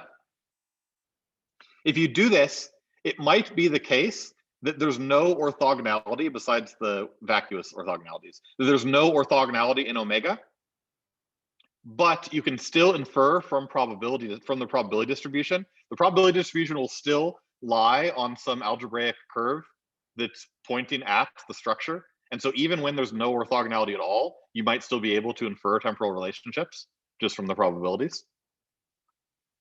Condition factored sets, what I mean here is instead of like taking omega and assuming there's like a factored set model of it, you could imagine a kind of a partial factored set model where my little f can be a partial function. And this kind of corresponds to pretending that you had a factored set and you got some like samples from omega, but those samples got passed through a filter. And so you can try to do inference on the more general class. That's like, well, maybe my data also went through a filter before I got it. Okay, infinity. So yeah, we want to extend definitions to the infinite case. I talked a little bit about this earlier. I think that the fundamental theorem should be able to be extended to finite dimensional factored sets, where by finite dimensional, I mean that B is finite, but S is still infinite. But my proof assumes finiteness, not just finite dimensional. So we could probably do that. Continuous time. So once we figure out this infinity stuff, here's something I'm pretty excited about. Once we figure out this infinity stuff, we should be able to basically, I think that Perl is kind of not really ready to be continuous. There's this blog post by Eliezer called Causal Universes that kind of pointed out that physics kind of looks like a continuous Bayes net. We don't have a continuous Bayes net, and we still don't have a continuous Bayes net, but I feel like we're actually a lot closer to having a continuous Bayes net now. I think that like factored sets are a lot closer to being able to be continuous for two reasons. Like everything's still finite, and so we're running into problems there. But for two reasons, I think we're going to be able to make things continuous. One is that the Perlian world was really dependent on parents. We like really cared about this node was a parent of this node. And in our world, we kind of only care about the analog of ancestor. And so we're not really talking about like an edge from this node to this node. We're kind of only talking about like, are there paths, which is a lot closer to being able to be made continuous. And also we have this like ability to kind of zoom in and out on our variables, right? Instead of having fixed variables, we're taking partitions, which allows for this kind of zooming in and out. And I think that because of these two properties, we're a lot closer to being able to have continuous time. So not just continuous probabilities, but continuous time, like continuity in the parts that in Perl was the DAG. And this might be able to shine some new light on physics. I don't know, I'm not a physicist. Okay, third category, embedded agency. So I don't know, I'm gonna talk about these first three things together. If you're familiar with some of my Cartesian frame stuff, I'm mostly viewing this as like successor to Cartesian frames. In fact, if you like look at the definition of a factored set model, it's almost equivalent, like a binary factored set model is basically a Cartesian frame. And so in that, I want to like be able to do things like embedded observations. I want to be able to take a node, or sorry, take a partition that kind of corresponds to like an action of an agent, and take another partition that kind of corresponds to an observation, and be able to like say like, this agent, this part, the thing that is deciding this agent kind of gets to do whatever functions it wants on this other thing. And I actually have some like preliminary, like how to define observations in factored set world. A point I want to make here is that in these embedded agency applications, I'm largely like doing something different than I was doing in the temporal inference set. Like I focused on this in this talk on being able to do temporal inference because I think it's really concrete to be able to say, hey, we can do like Perlian temporal inference, but better with fewer assumptions. When I'm thinking embedded agency, I'm not really thinking about doing inference. I'm just thinking about like being able to set up these factored set models where I would otherwise set up a DAG. So like anywhere we'd kind of like set up a DAG, or even it doesn't need to be a DAG, even anywhere we'd kind of like want to set up a graph that has like edges between nodes that correspond to like causality or information flow or something like that. There's some hope of being able to translate that over to the factored set world and thus be able to have it work better with abstraction. And so I'm not really thinking about where these things are coming from. I'm more thinking about how can we use this as a new way of modeling things where we would otherwise model those things with graphs. Yeah, so embedded observations, I have a definition of embedded observation. It looks a lot like the Cartesian frame version, except it's cleaner. I have a notion of counterfactability that I can get out of factored sets, which corresponds, it's basically taking this position of you can't always take counterfactuals, but some places you can. And I'm viewing the fact that a factored set kind of takes your world and views it as a bunch of tuples to give me this kind of intervention thing, where my interventions correspond to coming in and tweaking some of the values in the tuples, right? And so the factored set is also giving you a theory of how to do interventions. And I have this counterfactability thing, which I could talk about more. Yeah, Cartesian frame successor. I think this is largely capturing a lot of the Cartesian frame stuff. Unraveling causal loops. This is largely what I talked about in that post that we posted going up to this about like saving time.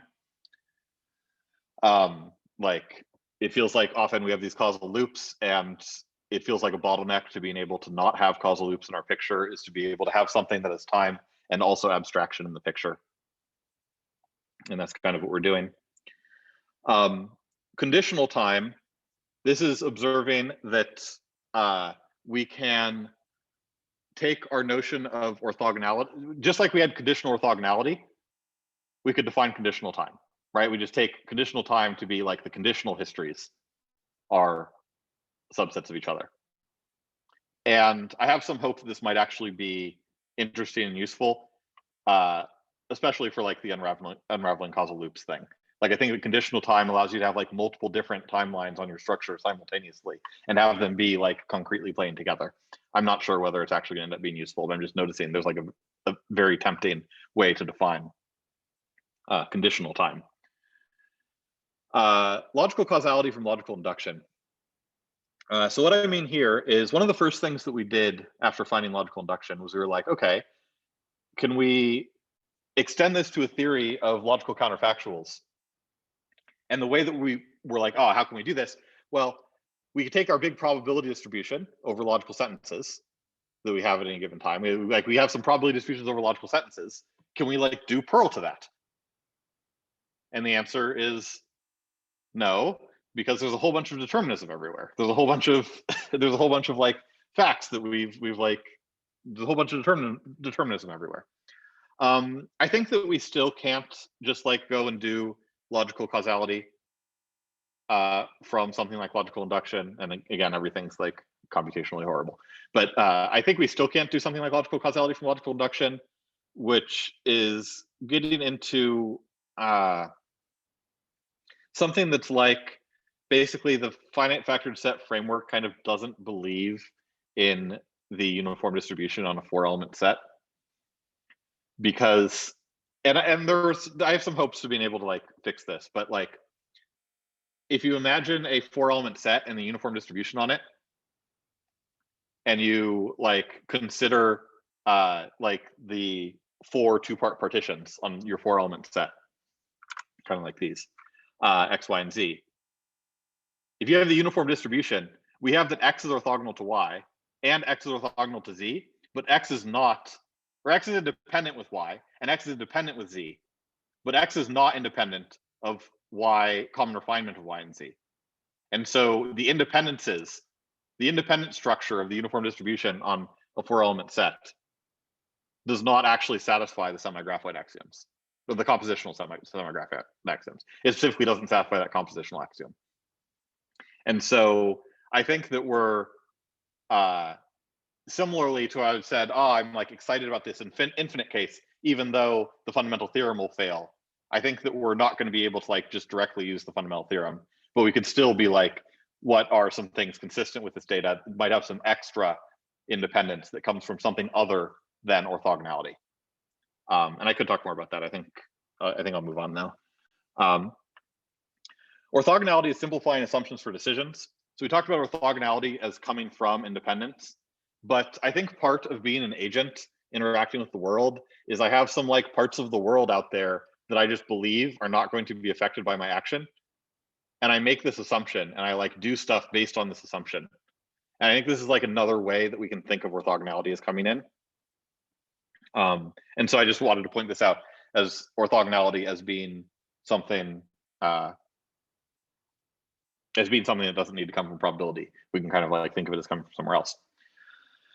All right, and finally, conditional orthogonality is an abstraction desideratum. This is largely like the kind of stuff that John Wentworth talks about, which is like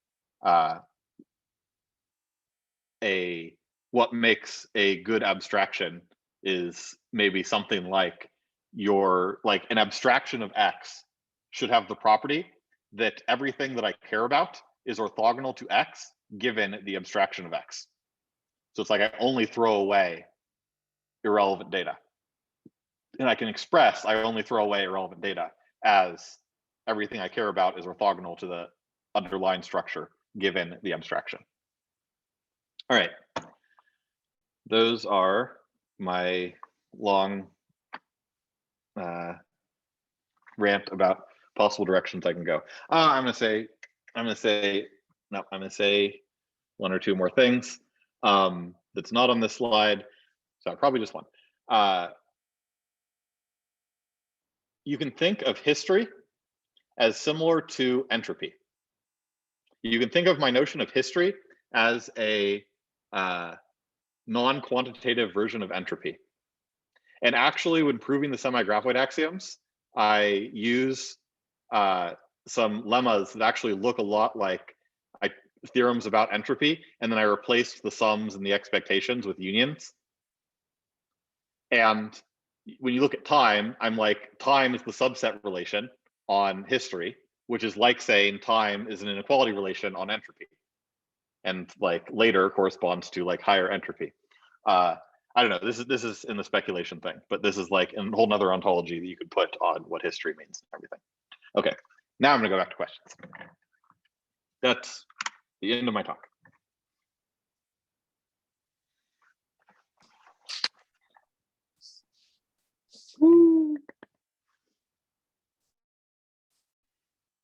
So for example, when you have a probability distribution of inputs and activations of a neural network and you're trying to interpret it, then your theory's advice would be to look for factorizations of that space that can be varied orthogonally to each other. Variables that cannot be determined from the other variables, rather than, as is currently the case, just taking the trivial factorization into the variables that are there, the variables that say whether a pixel is on or off or something. Yeah, I mean, you can partly view this as like, part of my point is that factorizations are real and they matter.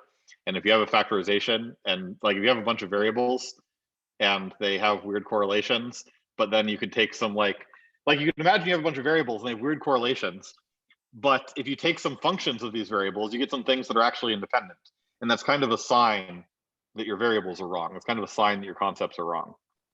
And so you could imagine searching for structures like that and using them as a sign that maybe you should be working with different concepts.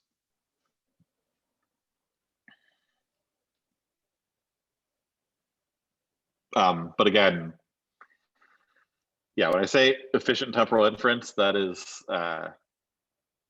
pretty optimistic.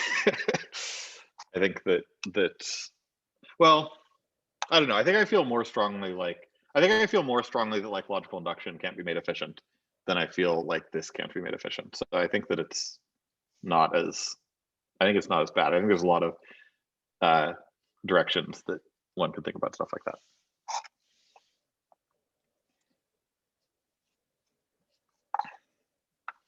But I think that if you do make something efficient, it'll be like a fragment of the full thing.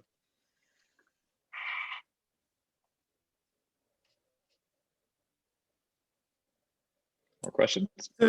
I have a question about like the temporal inference assumes that you start with this set of rules, right? This D, which has the O rules and the N rules. And the question is, how does it look like if you start with some distribution on omega and try to list all possible rules, for just like all partitions, just consider all possible triplets of partitions and see whether they are. Yes. So I don't know, you might have more question, but I'll interrupt and maybe you'll have more question. So I could call like an orthogonality database complete if every triple of partitions is either an O or an N. And so if I start from a probability distribution, I like in theory should be able to get a complete orthogonality database. Sure, I had another thing I wanted to say. Maybe if you talk more, I'll remember. It seems like, if I understand correctly, it seems like if you do like the uniform distribution, the 4-element set, then you get some set of rules that has no models at all, right? Yeah, that's right. If you take the uniform distribution on a 4-element set, you should get something that has no models at all. And that's like if you're assuming that everywhere I have an independence, that has to correspond to an orthogonality. Mm-hmm. And you can see that it has no models at all because it doesn't satisfy the compositional semi-graphite axioms. And so, yeah, I think that's what happens there. I think that the direction that I want to go to resolve something like this, factored sets don't believe in the uniform distribution on 4-element set, is something like symmetric factored sets, where I have a factored set, but I also require that certain symmetries hold. So for example, on the uniform, on like the, like if I have the uniform distribution on 4 elements, this could be the one-dimensional factor. Like you could take the one-dimensional factored set that just has one factor that's all 4 elements, but you also have the condition of being able to swap any two of the things. And so being able to work with things like yeah, being able to work with things like the whatever principle of indifference or something.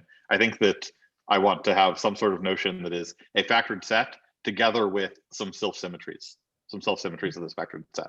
And you can kind of just like have a group of symmetries on your factored set, which is an extra condition. And then we won't exactly like, then the fundamental theorem will be something different and we'll have all this other stuff. Yeah. But that's the direction I think I want to go there, is I want to say like symmetric factored sets, which is factored set together with a symmetry rule.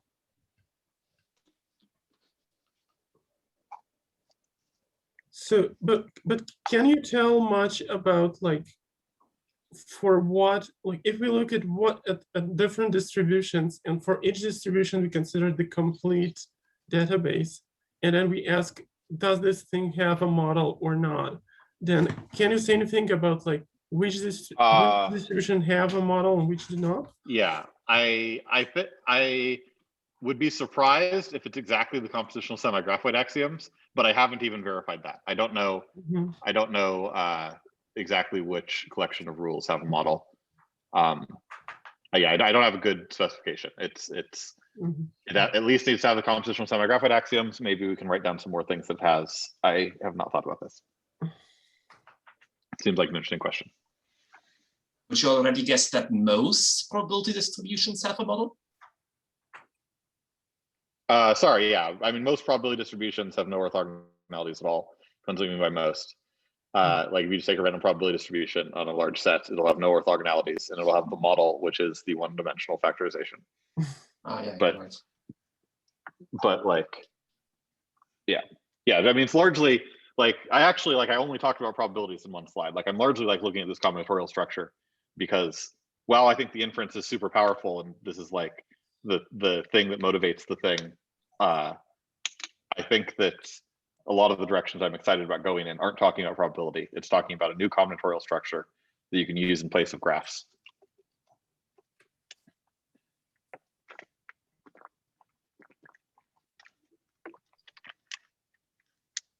Can this be used for optimization? What do you mean? I was thinking of like modeling like discrete entities, like replacing special directed acyclic graphs like binary decision diagrams and inverted graphs with finite factored sets. And they are using like say optimization of logic circuits. Yeah, I mean, I think that. Yeah, I mean, I think there's lots of like strategies that one can think about in trying to like infer factored sets. I assume you're talking about like inference problem. And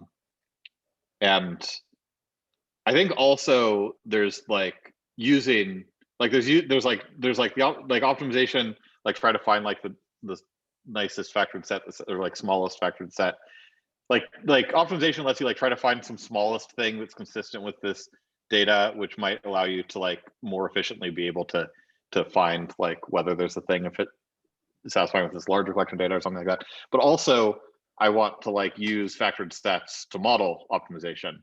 I want to be able to take agents and worlds that are doing stuff and stuff like that, where like I don't know, folks at like DeepMind FHI talk about like what do they use? The causal influence diagrams. And to like there's this hope to be able to like replace the ontology of things like causal influence diagrams with something like this, and you have like an agent that is represented by a variable, and you could talk about that agent doing optimization within a factored set setup. But I think that's different from what I think you're asking. And I think to what I think you're asking, I think I mostly just don't know. Thank you.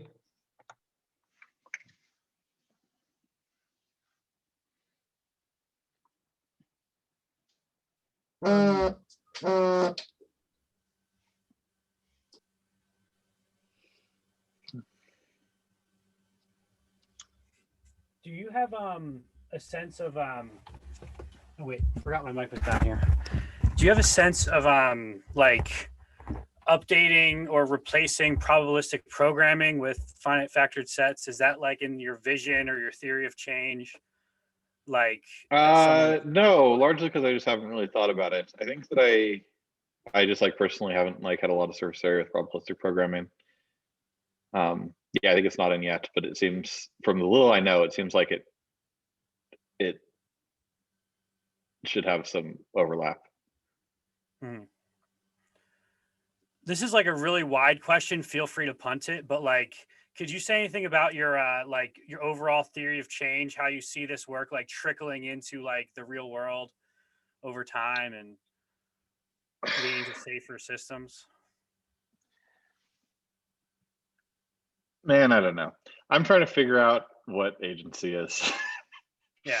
And like, I really have felt like a major bottleneck has been something about abstraction and time. And so I now feel like I have much better ability to play with abstraction. And I think this might like help me and might help people who are working very on things very adjacent to me. But then I also like that's like in the embedded agency column here. And then there's like also, it just feels to me like this should be able to help with, I mean, I think that for like helping with AI safety, I think the two main axes are like figuring out stuff related to embedded agency and the possibility of being able to like have a new analog of Perl, being able to like, I think that like conceptual inference type stuff is like especially useful for transparency stuff, and being able to have systems and see what they're doing or something feels like something that's like passing through conceptual inference, basically. Like the extent to which we can like distinguish between blue and bleen feels like it could help with being able to translate and oversee stuff. And there are other like random applications and stuff that like just like various places where I've felt like I don't know, random applications that kind of factor through. I often see places where I'm like, oh yeah, if I understood this thing that I'm kind of saying is about embedded agency, but really is about understanding the world, then I'd be less confused about this random thing that I'm trying to figure out. I don't know. As for theory of change and getting, yeah, I don't know. Never mind. Vanessa? Yeah, so you were saying before that one of the problems with Perl's formalism is that it doesn't deal well with deterministic things, and that this is like supposed to be one of the advantages of finite factored sets. So I'm kind of confused about how it's going to work, because if I think about this temporal inference and you have something deterministic, then like instead of a probability distribution in omega, you just have a point in omega, and it doesn't seem like it would give you anything. Yeah, that's not what I meant by determinism. I meant like, I want some variables to be like deterministic functions of other variables. Like I'm not saying the whole system is deterministic. I'm saying some variables are deterministic functions of other variables. And I think largely, this is a little on a tangent, but I think largely where one might see like a crux between me and Perl is something like I'm doing some like variable non-realism. In some sense, I'm like doing like, oh, variables are super important, but I'm also in another sense doing some like variable non-realism where I'm kind of saying that there isn't a reality to the variable beyond its information content. So Perl will like have a structure that has all this like who listens to whom, and there's like this node corresponding to this variable and like an arrow to a node corresponding to this variable. And like, I'm like working with, there isn't reality in the variable beyond its information content. So I wouldn't be able to have two variables that are deterministic copies of each other, or I like would, and it wouldn't matter or something. Like my notion of a variable is like only its information content. And so Yeah, like one thing that might happen if you tried to do temporal inference in Perl and allowed for determinism is you might be able to say, well, there's an arrow from X to Y, but I can just make a copy of X prime, that's just a deterministic, like a copy of X, and I have an arrow from X to X prime that is just copy X. And then X prime is not before Y, but X is in the Perlian world. And I can just swap X and X prime. And now X prime is before Y and X is not. And like the fact that I can do something like this is or like doing stuff like this in Perl is like pointing at like, well, there's this variable realism and things can be like deterministically the same, but have different like temporal properties and stuff. And I'm largely like, I'm just like kind of taking seriously the variables just as information content. And that's kind of one way that you can see the generator of this. Mhm.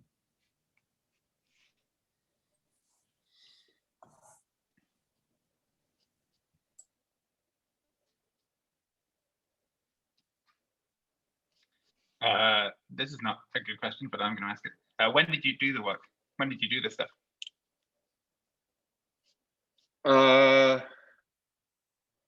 Largely after I finally got Cartesian frames out, I was like, okay, now I can do new stuff. And then I was like, okay, the new stuff is better. So it was largely like over the few months after, but really like you could view Cartesian frames as building up to this. And like, I was largely like, I was looking at Cartesian frames and frustrated with how it felt like the whole like function from A cross E to W was not derived enough. Like I was like, oh, let's like derive everything and not have like our basic things. But I was like, the function from A cross E to W. Well, what is that really? It's the combination of well, for one, you have like a function from A cross E to W, which is like the information in A cross E is enough to determine the W. But then also I have this A cross E, which is not just like the set A cross E. I'm actually thinking of it as A cross E. There's like this orthogonality between A and E. And I have this extra condition, I have this extra thing, which is like the relationship between A and E. And what is that made of? And so I was like, there's this kind of like combinatorial notion of independence, which is like every way of combining an element of A with an element of E is possible. But it felt like there was more than that. And I was like trying to get behind when I like draw the Cartesian frame A cross E to W, like there's like this orthogonality assumption. I'm like saying that we can break the world up into A and E, what's going on there. And that's like largely the stuff that I was thinking about. Thanks.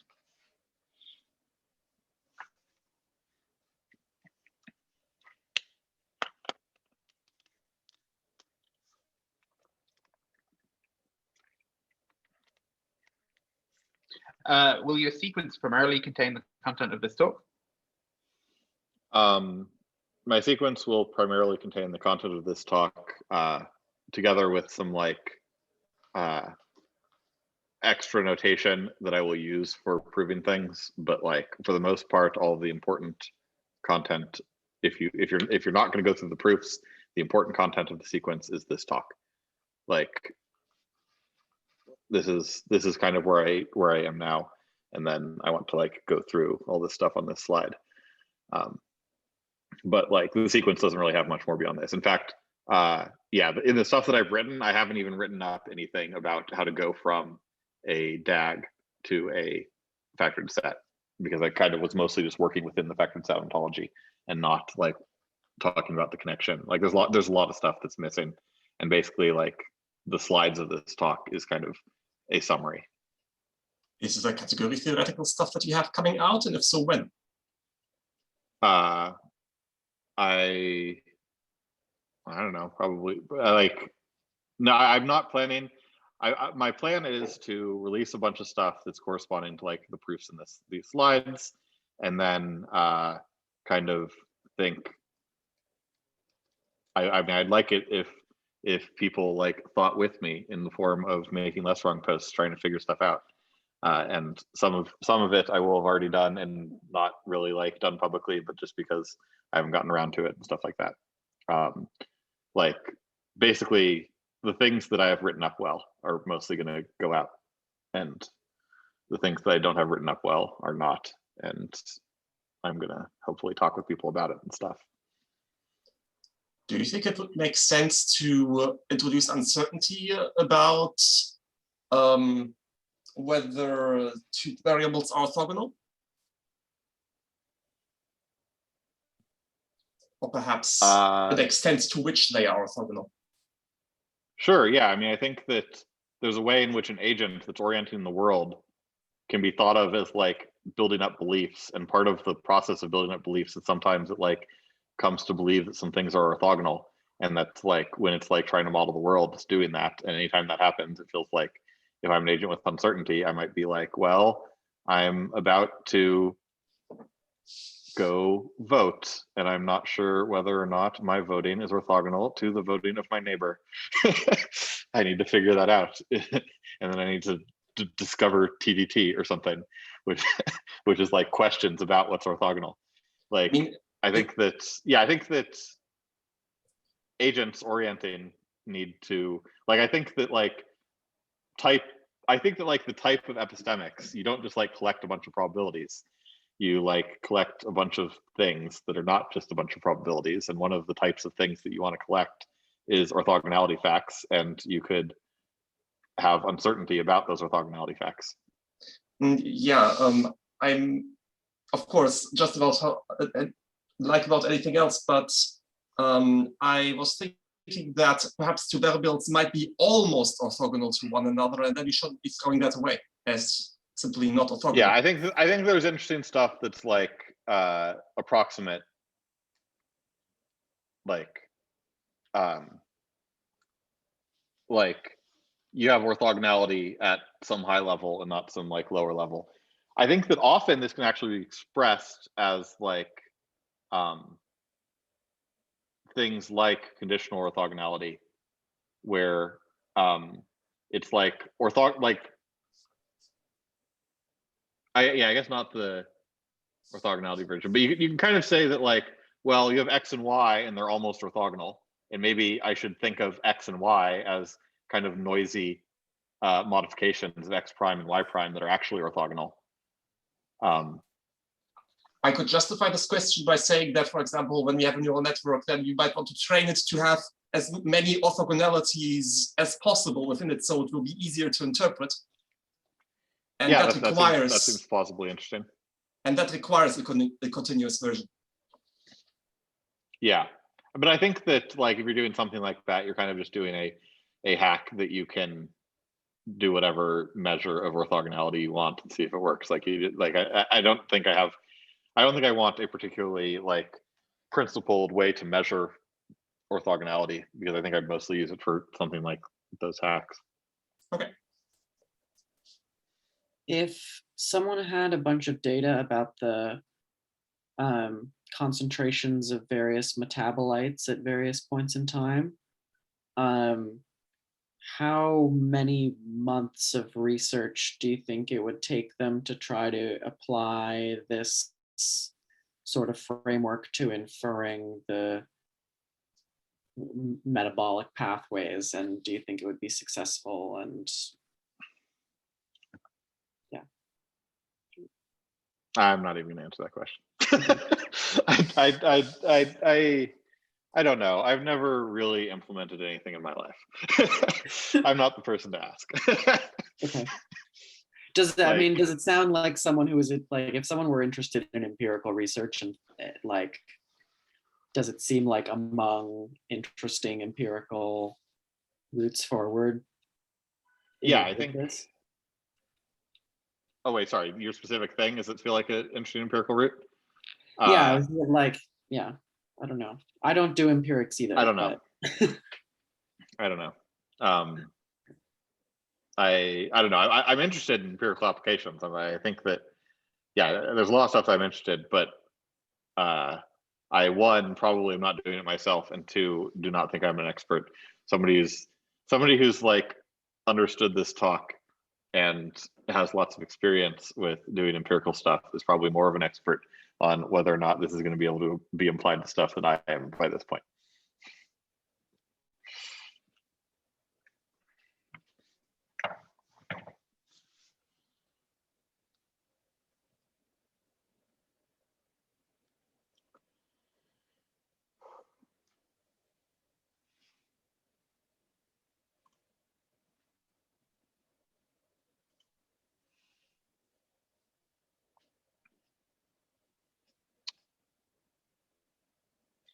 Which are the bits that you think would be easiest for someone else to write close to that and add on to?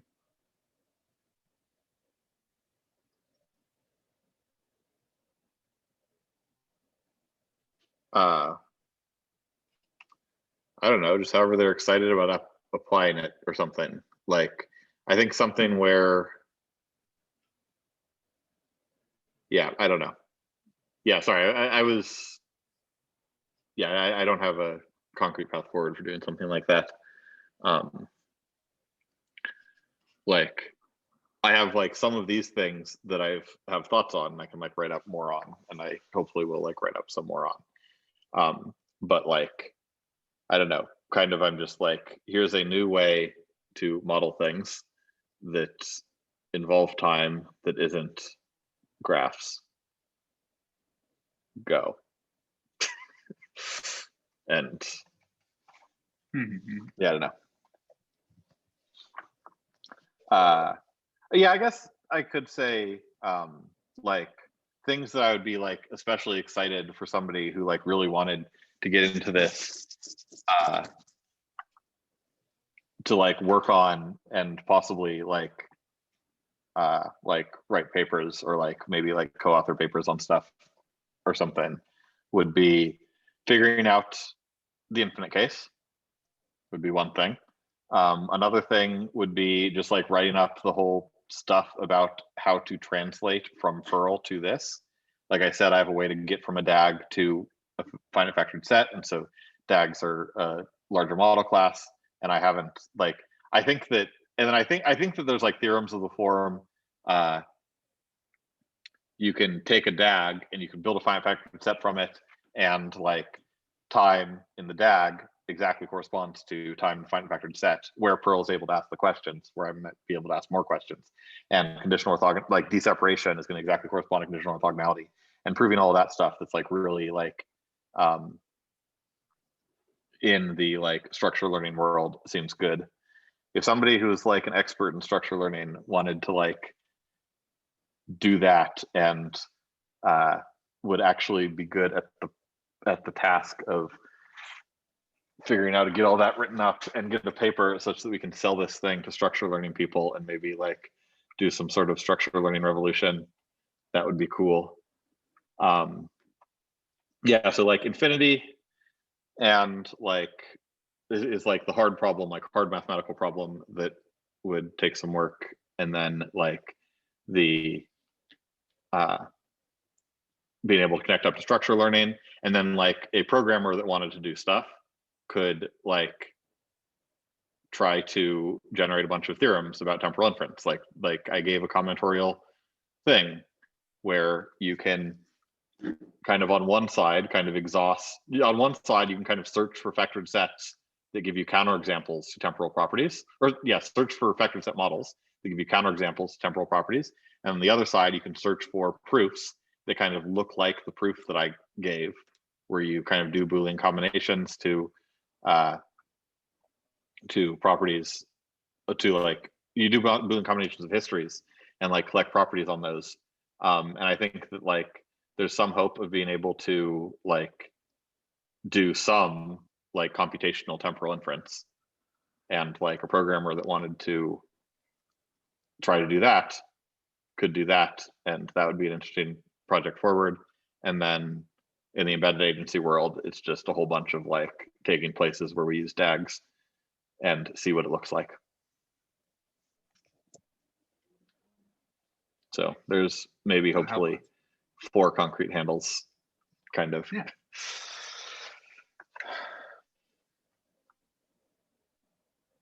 Especially places where we use DAGs and wish we had better ability to work with abstraction. I think that's where the fruit is going to be, that agency wise.